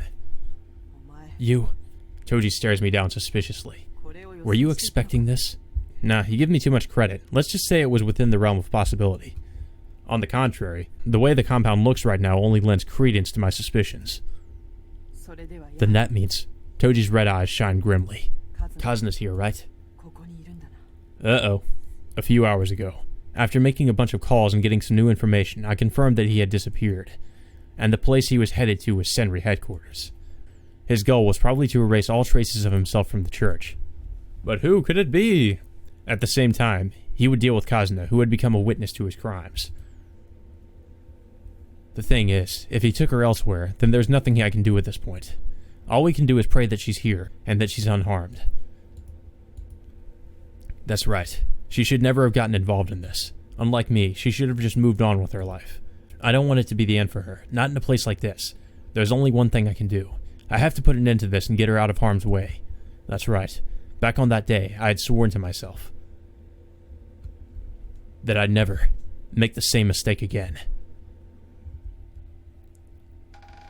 I guess that kind of makes sense considering what decision he made in the normal ending route, but it still is pretty stupid. The inside is filled with the cloying smoke of incense. All is silent. The candles spaced at regular intervals flicker slightly as they're disturbed by the breeze. I feel my way through the gloom, trying to hide my presence, painfully aware of every step I take. This is the main worship hall for Senri. I've been in here a few times before, but it's the first time I've tried sneaking inside. I feel completely lost. It's so dark in here. I'm so nervous I can feel the beads of sweat slowly sliding their way down my back. Having no cultists around is convenient, but I can't be dallying around here forever. He's here somewhere, someplace inside this compound. I've got to rescue Kazna and get out of here as fast as possible. Shugo, what do we do? Let's see. I stopped to ponder things. This building is a lot bigger than it looks on the outside. We should split up and search. I'll go where the Holy Prophet is, and you head to the training area over there. Wait! Toji barks abruptly, raising a hand to cut me off. I try to focus on the gloom inside the temple. It looks like we've been spotted. And we hear the sound of footsteps on the wooden flooring. We don't even have time to look for a place to hide. A small light source heads straight for us. It's a man cloaked in cultist regalia, holding a candle. Well, well, what have we here? The orange glow from the candle illuminates his meek smile. That voice belongs to Akuo Ikuma. What unexpected visitors I have today. What business do you have in this place of worship, Takashiro-san? Sorry, but the followers are all out at the moment. I'm afraid I can't offer much in terms of hospitality. He's still got that unassuming expression on his face. He doesn't even appear surprised in the slightest to find Toji and me here. I see how it is. You expected us to come here, right? Well done on your part. Expected? Takashiro-san, what on earth are you talking about? Akuo cocks his head in confusion. Cut the crap, Akuo Akuma. You chased out all the rank-and-file followers because you were up to something shady here, right? Like, for instance, a purge of the higher-ranking cultists. Am I hitting close to home? His expression, however, does not change. In fact, it's downright creepy. Takashiro-san, surely you're mistaken. Senri's members are out on a rite of purification. I suppose people outside the faith might find it a bit strange. I know everything. I heard it all from Shigusa Tokiko. I say, forcefully cutting Akuo off mid-sentence. Oh, so she... Akuo's face contorts itself into an expression of glee. I was hiding Shigusa Tokiko for a while, but you already knew that, didn't you? Who knows? His carefree expression shows no sign of changing. Well, there's good reason for that. The bastard already knew everything. She told us all she knew before he shut her up permanently. I know the truth behind the horrible atrocities you and the church have committed. The truth, you say? Akuo puts on a mock display of surprise. Why the hell did you murder all those people in order to make the leader's prophecies come true? Why did you kill Rin and Takako-chan? There was no reason for them to be murdered. However, Akuo ignores my questions and says, Well, Takashiro-san, I wonder what the truth really is, A twisted smile contorts his formerly expressionless mask. What did you say? Come on, isn't it often stated that the truth is nothing but things people fabricate inside their own heads? For example, one person might see a stain on the wall and think it resembles a human face, and another might mistake a weeping willow for a ghost. When you take that into consideration, there's nothing as unreliable as the powers of human cognition. Are you trying to tell me that Shigusa Tokiko lied to us? No, I didn't call her a liar. However, Shigusa-san was, well, I'm ashamed to reveal this embarrassing bit of information about a member of ours, but she was a drug addict. Side effects of her habit would include experiencing delusions and becoming convinced that they were real, all within the realm of possibility, no? Since the crucial witness Shigusa-san is now deceased, who's able to verify that truth of yours now, What do you have to say to that, Takashiro-san? I knew it. The reason why he's acting so carefree right now is because he thinks he's untouchable. Are you going to play innocent with me to the bitter end? He chuckles, the laughs emanating from deep within his throat. But you're the one who's committed a crime, Takashiro-san, breaking and entering. I don't suppose you'd cease smearing me with baseless accusations and leave, would you? I've had enough of your shit. If it's evidence you want, then all we have to do is find Kazna on the premises. Where's Kazna? Where did you hide her? Kozuki-kun? Whatever might you be talking about? Okay, I got it. I spin around. Standing here and talking with Akuo isn't getting us anywhere. Just let him do what he wants, Toji. Let's split up and search for Kazuna. The truth is, I'd let my guard down. I'd forgotten that under his meek exterior, Akuo was a vicious killer. Well, that's rather unreasonable of you. I hear Akuo sigh from behind. Ugh. I suppose this is a bad time to let you two wander around. Let's do what you guys came here for and settle this once and for all, shall we? A flash of light dances across my vision as I turn around. Akuo is brandishing an old bayonet-fitted rifle. Where on earth was he hiding that? A terribly inappropriate thought for the moment flashes through my head. Oh, right. Akuo had something wrapped in cloth dangling from the other hand. The one that wasn't holding the candle. Man, what a stupid way for me to die. I can't even dodge this slash from Akuo. I close my eyes. In a moment, I'll be dead, and my brains will be splattered on the ground. I should be dead. Ooh, Toji took the blow. Toji! Blood splatters near my feet. There's a gaping wound in Toji's shoulder. I thought I could take it, but... Toji slumps to her knees, her lips curled into a weak grimace.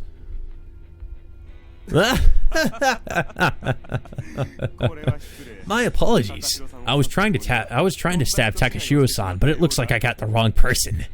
Oh my, how delightful. She sacrificed her own body to take a blow for her friend. Absolutely magnificent. You son of a bitch. The carefree expression on Akuo's face has vanished. In its place is a maniacal, twisted grin. Takashio-san, this is it. This is it! You asked me about my motives earlier, right? This is the very thing. The prophecies and the killings were all for her sake. But despite that, a paroxysm of pain suddenly grips Akuo's shadowy figure. But despite all I did, she? Are you saying Kozuki Yura wanted you to... Shut your mouth! Akuo suddenly screams at me. Don't you dare speak her name! Akuo's expression changes for a split second as he roars at me in rage. But despite that, she never even spared so much as a glance for me. No matter how much I did for her, no matter how much I tried to grant her every wish. So that's why he was so obsessed with, Kazuna. Your shadow never vanished from within her heart. She was attached to your memory, constantly longing for you. That's why. Yura wanted that because I had grown so close to them? Yura wanted that because I had grown close to them? Is the reason really that simple? It's all your fault, you know. If only you didn't exist, all those people wouldn't have had to die. You and I wouldn't have had to suffer. Akuo bares his teeth, making himself look like some vengeful demon. His bloodshot vacant eyes roll around in his head. Right. Seeing his visage undergo such a hideous transformation only serves to reinforce my belief that, in the end, this man was nothing but a pawn. Toji. She's on her knees next to me, panting furiously, trying to stem the flow of blood from her shoulder with her hand. Can I leave him to you? What? The real danger isn't here. I'm gonna go look for Kazuna. Try to keep him here, please. Shugo, can you even tell what kind of state I'm in right now? Toji grimaces, showing me her head. It's completely soaked with blood. You look terrible. What a surprise. I'm hurt all over. Oh, by the way, apparently this guy used to be part of the Special Forces. Quite the troublesome opponent, huh? Yeah, more than we ever imagined. I asked Toji once more. So, got any problems with that? After taking a long, hard look at my face, she heaves a big sigh, muttering as though amazed. Let's see. No, nothing in particular. Great. That's the Aoki Toji I know. I'm happy that I have such a dependable friend in you. Oh, cut the crap. What a way to treat an injured person. Toji's lips form themselves into a wry smile. She slowly rises to her feet, supporting her wounded shoulder. Take this with you. She pulls her revolver from her coat and tosses it to me. Hey, what's this for? You're pretty helpless when you're on your own. It'll take my place. Put it to good use. But what about you? I have this. No need to worry. She shows me her favorite weapon, the tonfa. Get going. Kazuna's waiting for you, right? Yeah. Thanks, Toji. I nod and start running. Hold it! I hear Akuo's angry shout from behind me, followed by a bunch of strident clangs from weapons clashing. I don't look back. That's how much faith I have in my friend. After running a short while, I finally get out of earshot of the battle. I head for the Holy Prophet's room, passing through hallways painted in red. I'll look around after entering her room. There's nobody inside. Hey, it looks exactly the same as the last room. My pulse is racing. I carefully make my way forward in the gloom. This is the prophet's sacred seat, separated from the world by a thin sheet of silk gauze. This would be the most convenient place to hide something from other people's eyes. I lift up the silk gauze, trying to calm my pounding heart at the same time. However, what lies behind it is, nobody's here. All I can do is stand there with my jaw agape, staring into the dimly lit space. My rising impatience can't be contained. I go back outside after completing a search of the interior. What do I do now? Cousin is not inside the main temple. Have my worst fears come true? Has she been taken somewhere other than the Senri main compound? Or perhaps... There's no time for this. If I'm going to convince myself that Kazuna isn't here, I should stop my search immediately and go back to help Toji. What do I do? Are we actually going to be given a choice here? I kind of doubt it. As my mind races in circles, I search aimlessly around the compound, until suddenly, at that moment, a revelation suddenly strikes me. Apparently, on the mountain behind their compound, there's a bomb shelter that they remodeled into a training facility. It's off limits except to those in their order who are trying to attain priesthood. I followed the trail of footprints into the woods, relying on the moonlight reflecting off the snow to guide me on my way. The cold seeps in through the bottoms of my feet with each step I take through the snow. The wind stopped blowing. The silence out here is eerie. Sure enough, a feeling of doubt seizes my heart. Is my destination truly up ahead? I lose all track of time as I push farther and deeper into the snow-covered forest. The forest suddenly gives way to a clearing. My snow-covered path ends at a steep hillside. A dark hole is bored into the center. I can't even see how deep it really goes. There's no mistake. This pit is the place I've been searching for. It's Senri's training facility. A heavy wooden door stands open. I slip through the entrance. A narrow corridor yawns open before me, lit by the faint glow of candles. Yeah, this looks like a fucking dungeon or something, fam. Sex dungeon. I take a cautious peek inside. Just like the main temple, this place is completely quiet. I can't sense anybody else around. It looks like all those priests in training have been moved elsewhere. I wonder if the leader's body double was also moved with them. However, I don't think he would overlook such an obvious witness. At any rate, I suppose there's no need for me to worry about anybody stopping me at the moment. Using the candlelight as my guide, I advance further in. But as soon as I start walking, I notice something. Dead bodies. It's the odor of human bodies coupled with the overpowering stench of something rotting. Well, I was kind of right. The cloying scent of incense fills the air, probably to mask that odor. It's making it difficult for me to breathe. The entire hallway reeks. What on earth was this facility used for? This abominable smell makes horrible thoughts run through my imagination. I'm unable to keep my rising anxiety in check. God damn it. I trudge onward, searching for Kazuna in the dark. After turning a corner at the end of the hallway, I come across a section of hallway with metal doors lined up on one side. I peek into the room through the barred window installed into the door, checking to see if there's anything out of place inside. It's a Spartan room, outfitted only with a bed and a shrine. A lot of the rooms are cluttered with random things, but there's nothing in particular that catches my eye. However, that offensive rank stench assails my nostrils once again. What the... My breath catches in my throat. A cold sweat breaks out across my forehead. When I look in through the grate, I can see that the floor is stained ominously red. I can't see any more of the room from my current position. Fuck! I reach for the door. In my haste, I make several unfruitful swipes for the handle. And what I see inside is... Oh, holy fuck. Yeah, those were the two prostitutes we saw at the beginning of the game. That disappeared. Everybody kind of wondered where they were, but nobody really thought much about it, I guess. And here they are, two small bodies, crumpled together in the center of a pool of blood.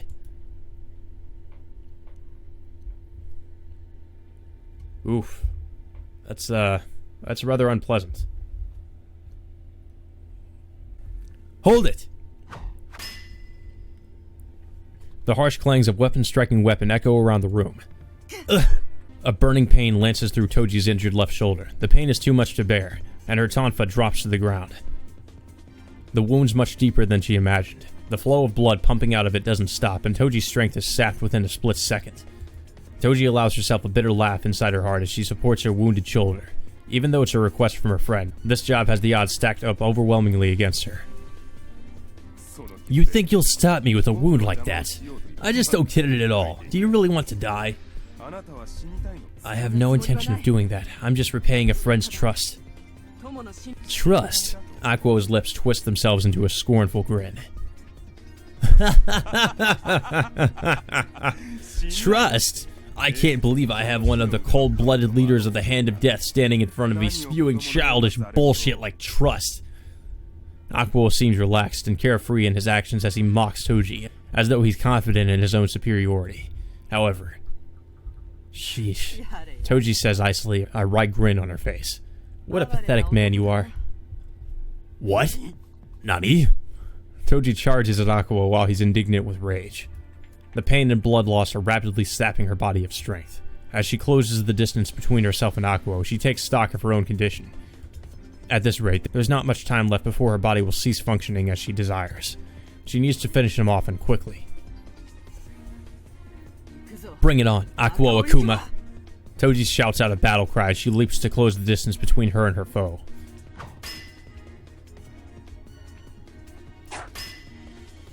Even though Toji's put all her strength into her attack, Aqua easily parries with his bayonet. Ugh. Man, this is kind of reminding me of Fate Stay Night.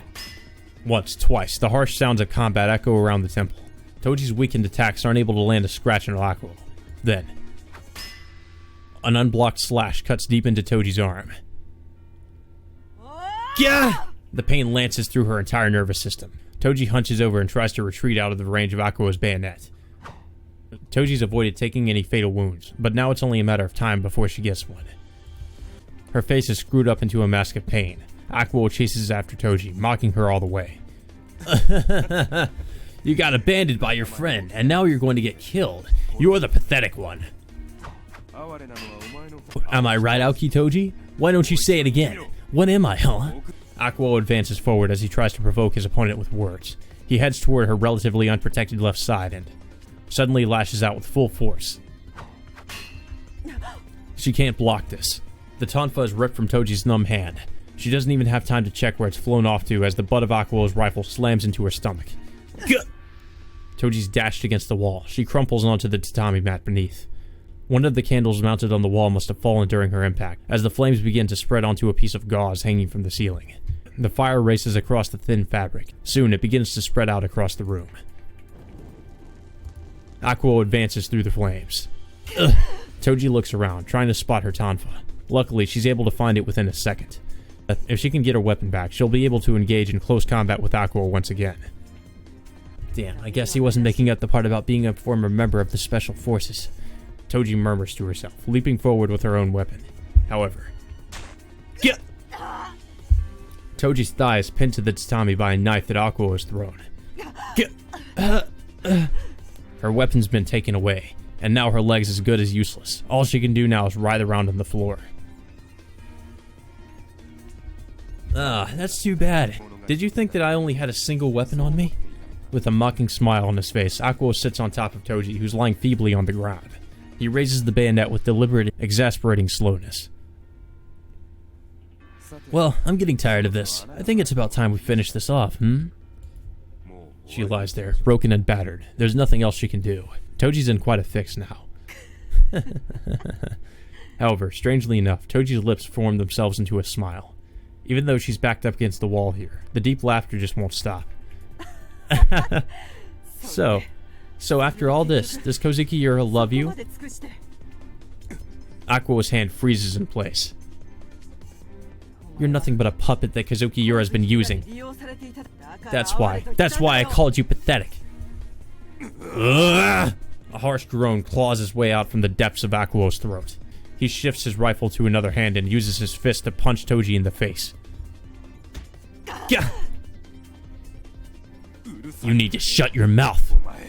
Aqua continues to pummel her mercilessly. Toji hears the sound of her skull cracking, but no matter how many times she gets hit, she can't stop laughing. Gah!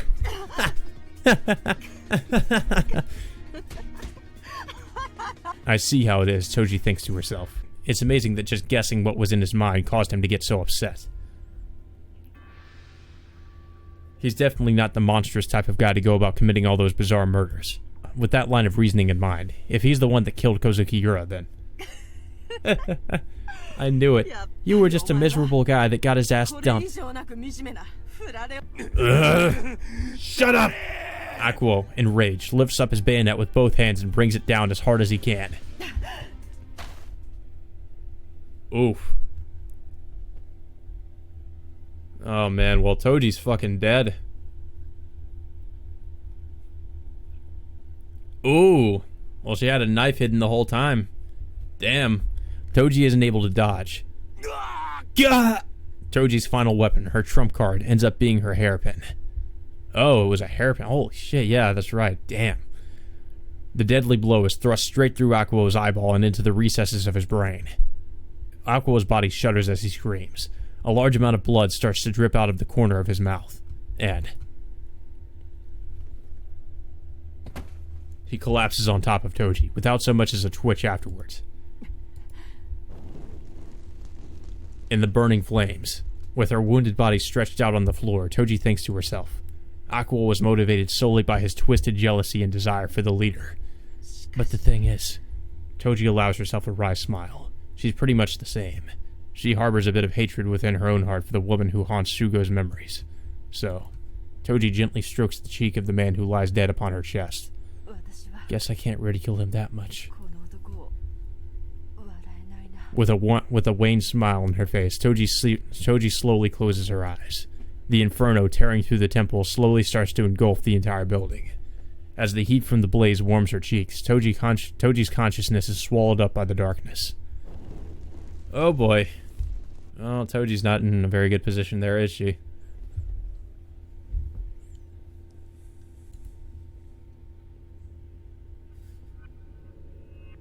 Oh boy. I really needed to see that again. Jesus Christ.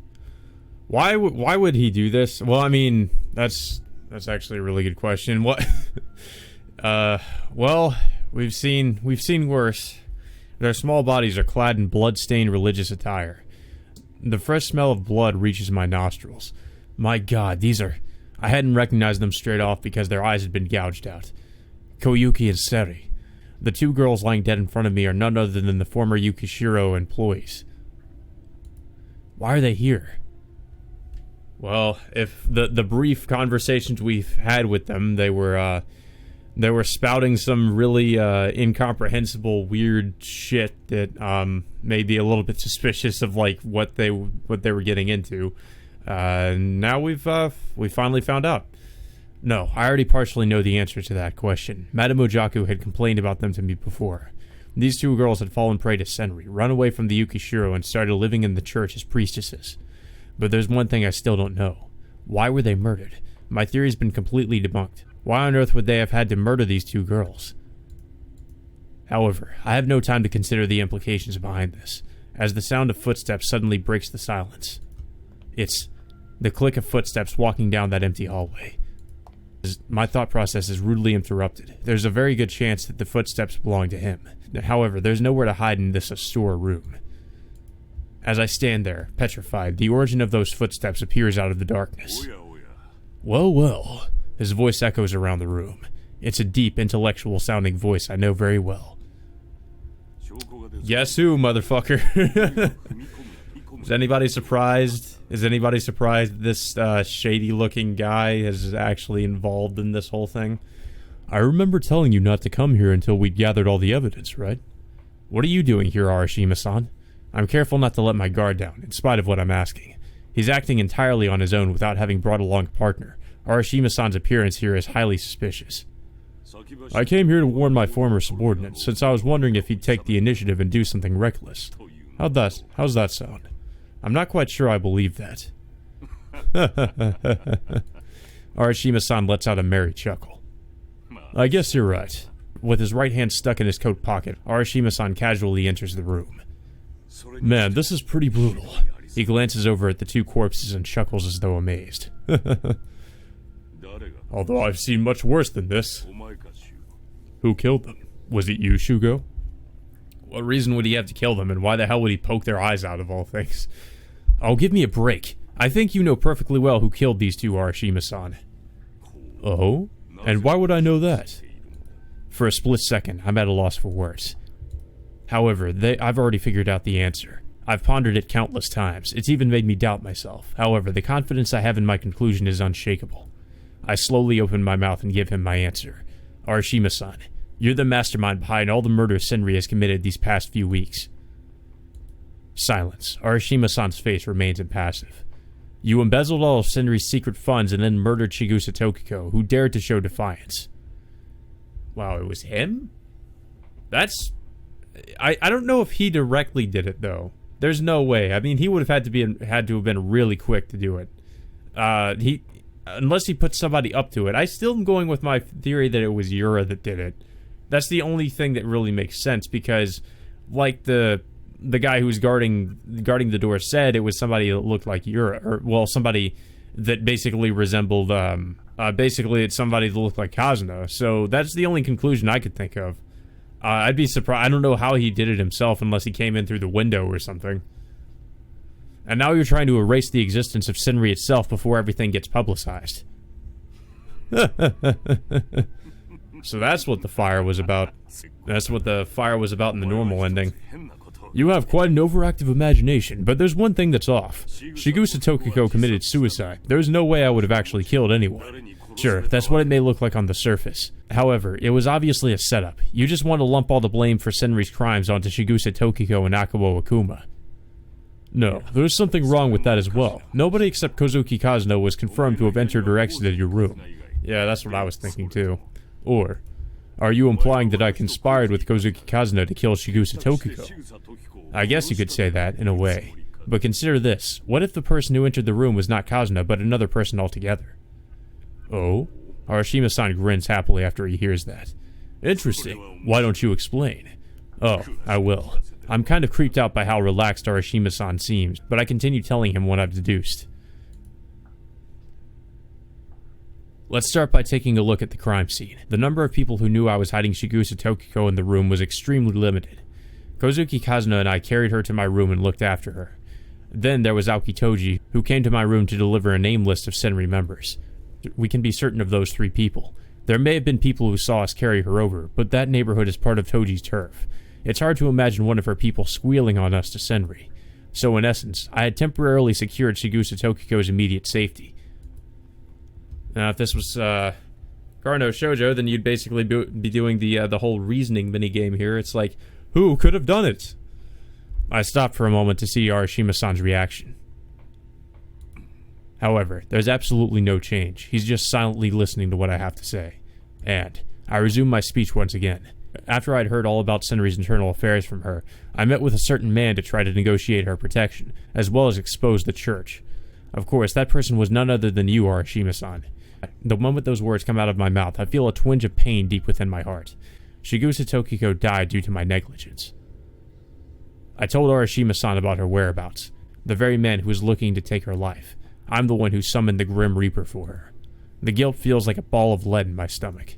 It brings back memories of the words Akuo had screamed at me. Everything's your fault. Then what? I continue, prompted by Arashima-san's words.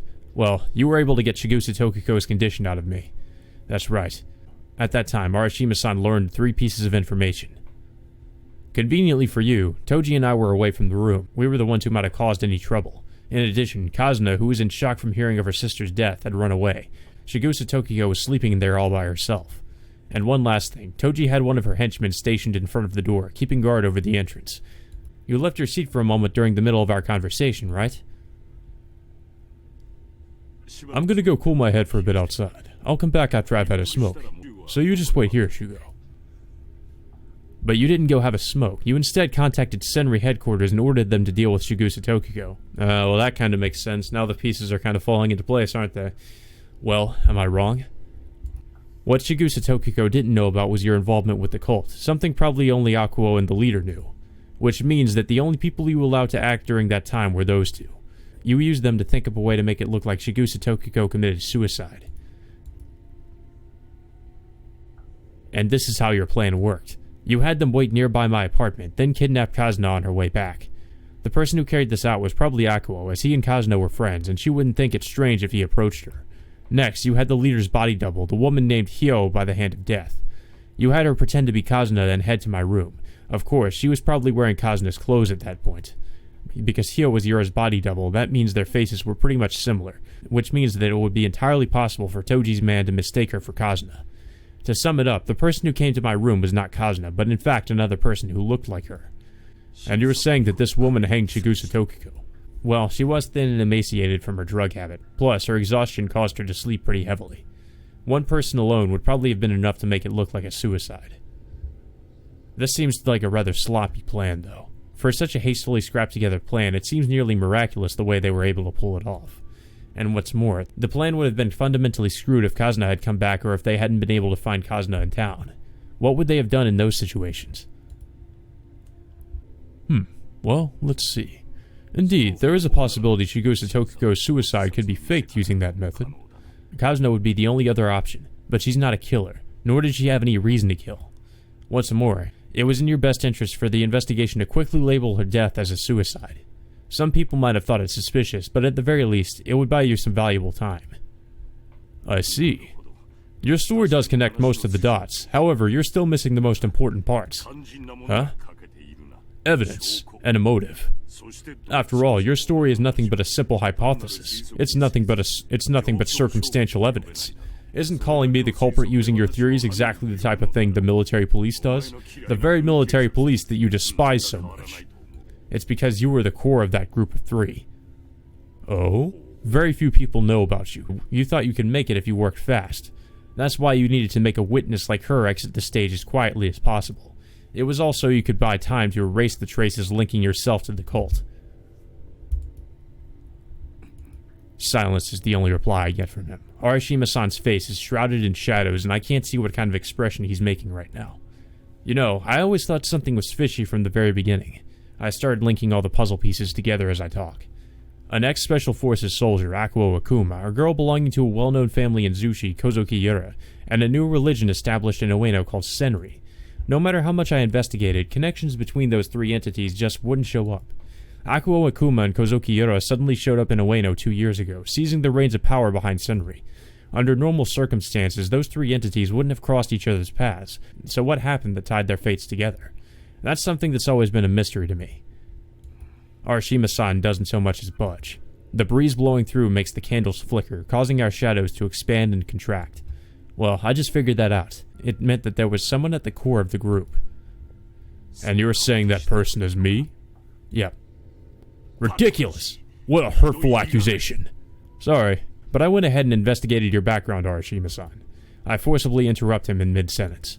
The Special Forces unit Akuo was a part of. It was a questionable operation that enhanced human physical abilities and senses for combat purposes. So what, are they like the X-Men or something?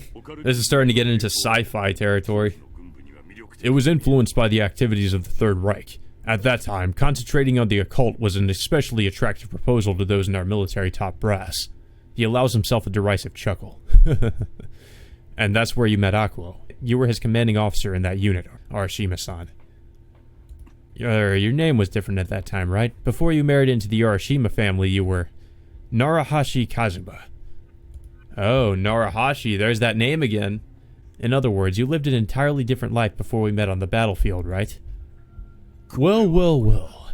Oh, right, so that goes back to that whole experiment that they were trying to use Yura for. He was involved in that. Oh, shit. A hint of admiration creeps into Arashima-san's voice. It's all connected, fam. You certainly found out a lot in a short amount of time. I feel like the story and the characters in Cartagra is comparatively just a lot more interesting and makes more sense than it does in Carno Shoujo. Carno Shoujo is still good, but it's just like, I feel like in terms of a mystery, Cartagra at least it is a little bit more cohesive and fits together better than what happens in Carno Shoujo. Carno Shoujo at some point just feels really convoluted, like especially near the end. Toji and Madame Ojaku helped me out. I had a buddy down at headquarters assist me as well. I continue with my story. The truth is, I remembered hearing that name before. It happened when I was at the Kozuki estate in Zushi, getting filled in on Yura's past. There was a young researcher who came to the Kozuki estate after hearing rumors about Kozuki Yura. He requested their cooperation in using her in experiments. I remember his name, though. The man who brought me the offer was a researcher with that organization. His name was... According to Kozuki Keiichiro, he called himself Narahashi Kazuma. It's probably impossible to find any other point where Ako Akuma and Kozuki Ira's lives intersect. In essence, you were undoubtedly the person who brought them together. Arashima-san suddenly breaks his silence. My goodness, you really went and dug up all my skeletons, didn't you? So you're admitting that it's true? With a twisted grin plastered on his face, Arashima-san mutters almost cheerfully. Well, I don't mind admitting that much. All I did was introduce two friends to each other. I didn't violate any laws at all. And what about Senri, I don't ever recall being involved using Senri to get bribes or anything. I have proof. Oh? It's on the Senri name list Toji obtained. I gave one to you in the afternoon. Do you still have it on you? Nope. That I do not. So it's safely tucked away at the station as evidence, or did you just dispose of it? He shrugs. Whatever, there's no need for you to answer that. I got another spare copy from Toji anyway. I pull out the thick envelope from my pocket. There's a conclusive piece of evidence in here that links you to Senri. Arashima Yukino, your wife, correct? Oh, damn. You really fucked up now bringing up his wife. Arashima-san shows a very slight reaction. A tired smile spreads across his sunken cheeks. I don't think I like that music. The silence is finally broken by his hearty laughter. Man, I can't believe a guy like you is actually able to dig up all that trivial shit. Those are the very skills you hammered into me time and time again. Right. Arashima-san's tone takes on a curious inflection as he mutters. You've always had a really sharp sense of intuition. That's why I liked you. He slowly pulls his right hand out of his coat pocket. Oh shit. How ironic. It looks like that intuition of yours will be the end of you. It's a shiny black well-worn Type 14 Nambo revolver. He calmly aims the barrel of the gun right toward the left side of my chest. I see how it is. He could have killed me anytime he wanted to. That's why he was so damned relaxed the whole time. Well, if that's the case, I've got to keep talking. But where did she vanish to, I wonder? I ask, staring down at the barrel of his gun. My voice quavers a bit. Is it from excitement or perhaps fear? I already asked one of my connections down at the Ueno station. Nobody down there has seen your wife in a long, long time. You never seemed worried or submitted a search request, but it's not because you got a divorce or anything.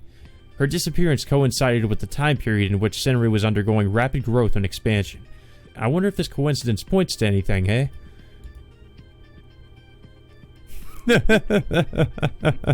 It doesn't mean anything at all. All I did was punish, with my own hands, those who betrayed me. What did you say? I fucking killed her! Yukino and Shigusa Michio both. I did both of them in with these two hands. I had a feeling that the former leader, Shigusa Michio, was no longer in the mortal realm. And the same for Arashima Kazuma's wife, Yukino. You mentioned this before, right? That the original leader forced female followers to have sexual relations with him. I saw it with my own two eyes. That fat sack of shit was fucking my wife, goddammit! I was shocked. I go off to war to protect our country, and once my service is up, I return home to find her fucking him. Don't you think that's absurd, Shugo? While we were risking our lives on the battlefield, that tub of lard was just screwing around, doing as he pleased. Absolutely ridiculous. God, I laughed so hard I thought my sides were gonna split. But you killed them. I hear a gunshot, coupled with a scorching pain burning its way through my left shoulder. Well, not that it justifies his actions, but that is pretty fucked up. It took 4 shots for her to die. How many will it take for you, Shugo? He's playing around with me. I can see it in that twisted grin of his. He's not going to end my life quickly. That's just how rotten the depths of his heart have become. But this is exactly what I want. I look up while biting down on my lip. And that's when you got your first glimpse of Senri. I do my best to brace myself against the pain. I've got to keep talking until I draw my last breath. Then why did you think of trying to control Senri from behind the scenes? At this point, it doesn't seem like you're lusting for money or anything. You overestimate me. I'm a Philistine. I want nothing other than money and power. However, he says, his lips twisting into a grin. To put it bluntly, I was tired of always being used. This country never changes. Even though we lost the war, the people who should have taken the blame just kept clinging to their positions of power. People like us who actually risk our lives always end up getting the short end of the stick. My wife, my country, what the fuck did I risk my life to protect? Everything just went straight to hell. And you killed Shigusa Michio and stole his tiny little kingdom over a trivial reason like that. Another burning flash of pain, this time in my right knee. How rude, Shugo. Watch your mouth. Arashima-san shrugs, causing the barrel of his gun to sway. That man gladly gave me everything he had, when he was pleading for his life so disgracefully, that is. Ugh. The pain forces me to sink to my knees. No, not yet. I can't let myself fall. So you use your former subordinate Akuo Akuma as your puppet, and you welcomed your former research subject Huzuki Yura into Senri. I say, trying to endure the pain. My work here is not yet finished. Oh, who cares about that crazy bastard Akuo? I was really lucky to get the girl, though. After the research facility returned her home, she was deemed useless and locked up by her family. So you were the one who spirited Yura away from the Kozukis. Of course, there's no way I'd let that blind girl waste away in a town where she had nobody to rely on. I took care of her for 2 years. It was also that I could use her powers as the leader of Senri. Of course, Akuo's rampage turned it all to naught. You mean, the bizarre serial murders that took place in Ueno this past month. Everything was going smoothly, but then her powers caused Akuo to go insane. He ended up ruining everything. The boundaries between delusion and reality became blurred for him. His sole goal in life became bringing the leader's prophecies to life. I'm sure you've already heard that part from Shigusa Tokiko. The twins lying on the ground over there were probably killed by Akuo in accordance with the prophecies. But to make matters worse, Shigusa Tokiko came to you and tried to expose the entire thing. I was torn. What was I to do? And you ended up choosing this? You pin all the crimes on Akuo and erase all records of yourself and Senri. It's actually kind of lame. It doesn't seem like something you do at all. Something cuts through the air beneath my ear. I reach up to brush my cheek, and my hand comes away stained crimson. And he shot him like 4 times at this point. 3 times. Don't push it, Shugo. We're not on the best of terms, and I'm not going to sympathize with you. My former mentor glares at me, his face a hideous mask. Arashima-san. I address the man in front of me, whose heart has become warped beyond all recognition. Please just give yourself up. What did you say? A look of surprise steals over his features. Your heart is not yet beyond salvation. It's not too late. Just come with me and... Don't move, Shugo! Oof. 4 times. The impact of a bullet in my left thigh causes me to topple over. The pain is so intense I can't even see straight. I grit my teeth. Arashima-san's shots are unerringly accurate, but that's why I have no choice but to keep moving forward. I force myself to take a step forward through the pain. I creep directly toward the slightly trembling barrel of the gun he has aimed at me. Arashima-san, I don't want to see you like this. Slowly, and practically in a whisper, I start talking to my former boss, the man I always looked up to, the man who raised me out of the dirt after I'd come home from the war with no place else to go. You know, I've always admired you. I can tell that my time is running out. My life is slowly leaking out through these holes in my body. But I'm not going to give up. My work here is not yet finished. You were the one shining ray of light among all those corrupt cops. You were just, kind, and intelligent. I can't believe all that was a lie. I don't want to believe it was a lie. Shut up! A low growl works its way out from between Arashima-san's tightly clenched lips. That was nothing but a bunch of hypocrisy. I just played the part of a good detective so I wouldn't raise any undue suspicions about myself. I was always laughing inside. I laughed at myself putting on that ridiculous show. And I laughed at you, since you innocently lapped it all up. Even so, you were the man I wanted to be. You'll always be the man I want to be. Please, Arashima-san, it's not too late. Just come with me and... Shut up! And he screams at me. The bullet from his 5th shot ricochets off the floor near my feet.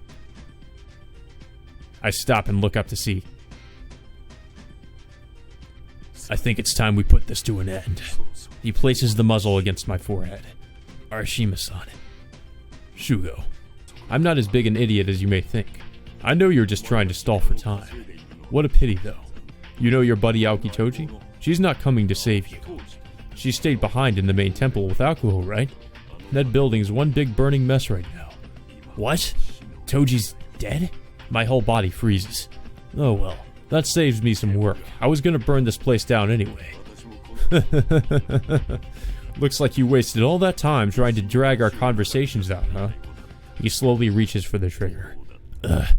With the state my shoulder is in, I probably won't be able to handle the gun Toji gave me. Will all our hard work be for nothing in the end, just as Arashima-san claims? I close my eyes, resigning myself to my fate. This is goodbye, Shugo. His calm voice resonates within my blurry field of vision. However, the shot that's supposed to blow my brains out never comes. It feels like Arashima-san's just holding his breath. What are you... I open my eyes to see Arashima-san with a stricken look on his face, holding on to his right hand. His gun clatters to the ground near his feet, and directly in front of him is... Oh! Wow. The last person I would expect to actually come to our rescue. Hey, senpai. Sorry I'm late. You were practically a goner there, huh? Yeah. Detective Yaginuma has a faint smile on his lips as he stands with his pistol aimed at Arashima-san. Whoa there, senpai. Speaking of close calls, you look like someone turned you into Swiss cheese. Good thing I made it on time. As Yaginuma guffaws triumphantly, Arashima-san looks from him to me and growls. Shugo, did you set me up? I'd call it more of a gamble. I asked Yaginuma to back me up when I went to Ueno Station to ask questions about your past, but I didn't think he'd actually believe me. Well, that's why I'd asked him to confess. I thought I'd probably end up dying if I failed to persuade Arashima-san. Come on, how terrible of you. You need to put a bit more faith in me. Don't we policemen exist so that we can catch criminals? It's funny that this guy actually is kind of genuine at times. Like, he is kind of does show himself to be a somewhat good person, but he's still just a complete dick. Like, he's just a complete arrogant asshole about it. Well, there was a rather enticing proposition of receiving a commendation after getting rid of this offensive boss of mine. As Yaginuma chuckles in merriment, we hear a large number of footsteps pounding down the hallway. It looks like they've arrived. We passed a fire on our way here, actually. The rest of the men were busy with that. Arashima-san chooses this time to act. Hey, don't move! Shut up, rookie! You think I'm going to disgrace myself by resisting? Yaginuma flinches for a split second from Arashima-san's shouting. Arashima-san uses that time to calmly bend down and pick up the gun lying at his feet. He's only got one bullet left. Arashima-san. Oh, fuck. This means I've lost, right? I can't think of anything to say in return. Oh, I'm not blaming you or anything. It's natural to try to do everything you can to survive. I'll leave you with one piece of advice. The real danger comes after victory. Don't get taken advantage of, Shugo. Arashima-san? He closes his eyes. Then... Oof. Well... There goes Arashima. So you'd think that would be pretty much the end of things. Not exactly. A bunch of detectives mill about in front of me. I sit dazed in the corner of the dimly lit room. Where the hell did they put Kazuna? It's all over. As the echoes from the gunshot faded, they were replaced by the thump of a body collapsing on the ground. And with that simple noise came the end of the man who controlled Senri, Arashima Kazuma, as well as the end of the nightmarish murders that had plagued Ueno. But for some reason, I don't feel that sense of relief that tells me it's all over. My heart's filled with pangs of regret and an empty feeling of powerlessness. Rin, Takako-chan, Shigusa Tokiko, and finally, Arashima-san. My precious friends with whom I had spent my life. I'd wanted to protect them at any cost, but in the end, it wasn't something I was able to do. Wait, there's still one more person. Well, can't believe he just forgot all about Kazuna there. I get to my feet and attempt to run out of this room, which is saturated with the smell of blood and gunpowder. How the hell can he even move? He's just like riddled with gunshot wounds. I'm surprised he didn't just faint. Whoa there, senpai. Could you try not to move? You're pretty gravely wounded. Yaginuma stands in front of me, blocking my way. I can still move. Get out of my way. I shove him aside and drag myself forward. Sheesh. Well, what do you want? Your life is in your own hands now, so don't go blaming me if you die. I can hear him chuckling behind me. I guess he's just pushed forward by adrenaline now. Sheer force of will. In reality, my pains turn to a dull numbness. The only thing that fills my head is a burning sense of urgency. Yeah, that's not good when you don't feel the pain anymore. That's right, there's still something I'm hoping for. That she'll be safe and sound. And the moment I get into the hallway, "Hey, there's somebody over here too!" An urgent cry comes from further down the corridor. I run toward its origin. My pulse begins to race. Pushing detectives out of my way, I dash into the room. "Kazna!" Ed. Ooh, she's wearing the religious garb too. Oh man, what'd they do to her? They tried to poke her eye out or something? Holy shit. It feels like time has stopped altogether. I can hear the roar of my heart pounding noisily in my ears. A cold sweat breaks out over my body. Even at this distance, I can see that there's blood flowing out from her eyes. Did she meet the same fate as Koyuki and her sister? Though I feel like I'm about to collapse, I force myself to walk to her side. A detective grabs my shoulder and says something to me, but I brush him aside. "Kazna?" There's no answer. I gingerly reach out and use a finger to wipe off the drops of blood on her eyelid. Her cheeks are ice cold. An oppressive feeling of despair fills my heart. I tenderly use my finger to do the same to her other eyelid. It's like touching a block of ice. I run my trembling fingers down her cheek, nose, and lips. Wait, what was that? I feel a faint breath on my fingertips. I quickly pick up her arm and check for a pulse. It's there, albeit very weak. She's alive? The strength drains out of my body. After sighing in relief, I sink to my knees next to Kazna. And then, the wave of dizziness hits. My tension melts away, only to be replaced by the pain from my gunshot wounds. The detectives nearby shout, "Doctor! Get those two to a doctor!" It's followed by the sounds of people milling about. Through what shreds of consciousness I have left, I send out a silent plea. Somebody please hurry and save her. Kazna. I hear the footsteps of people pouring into the room.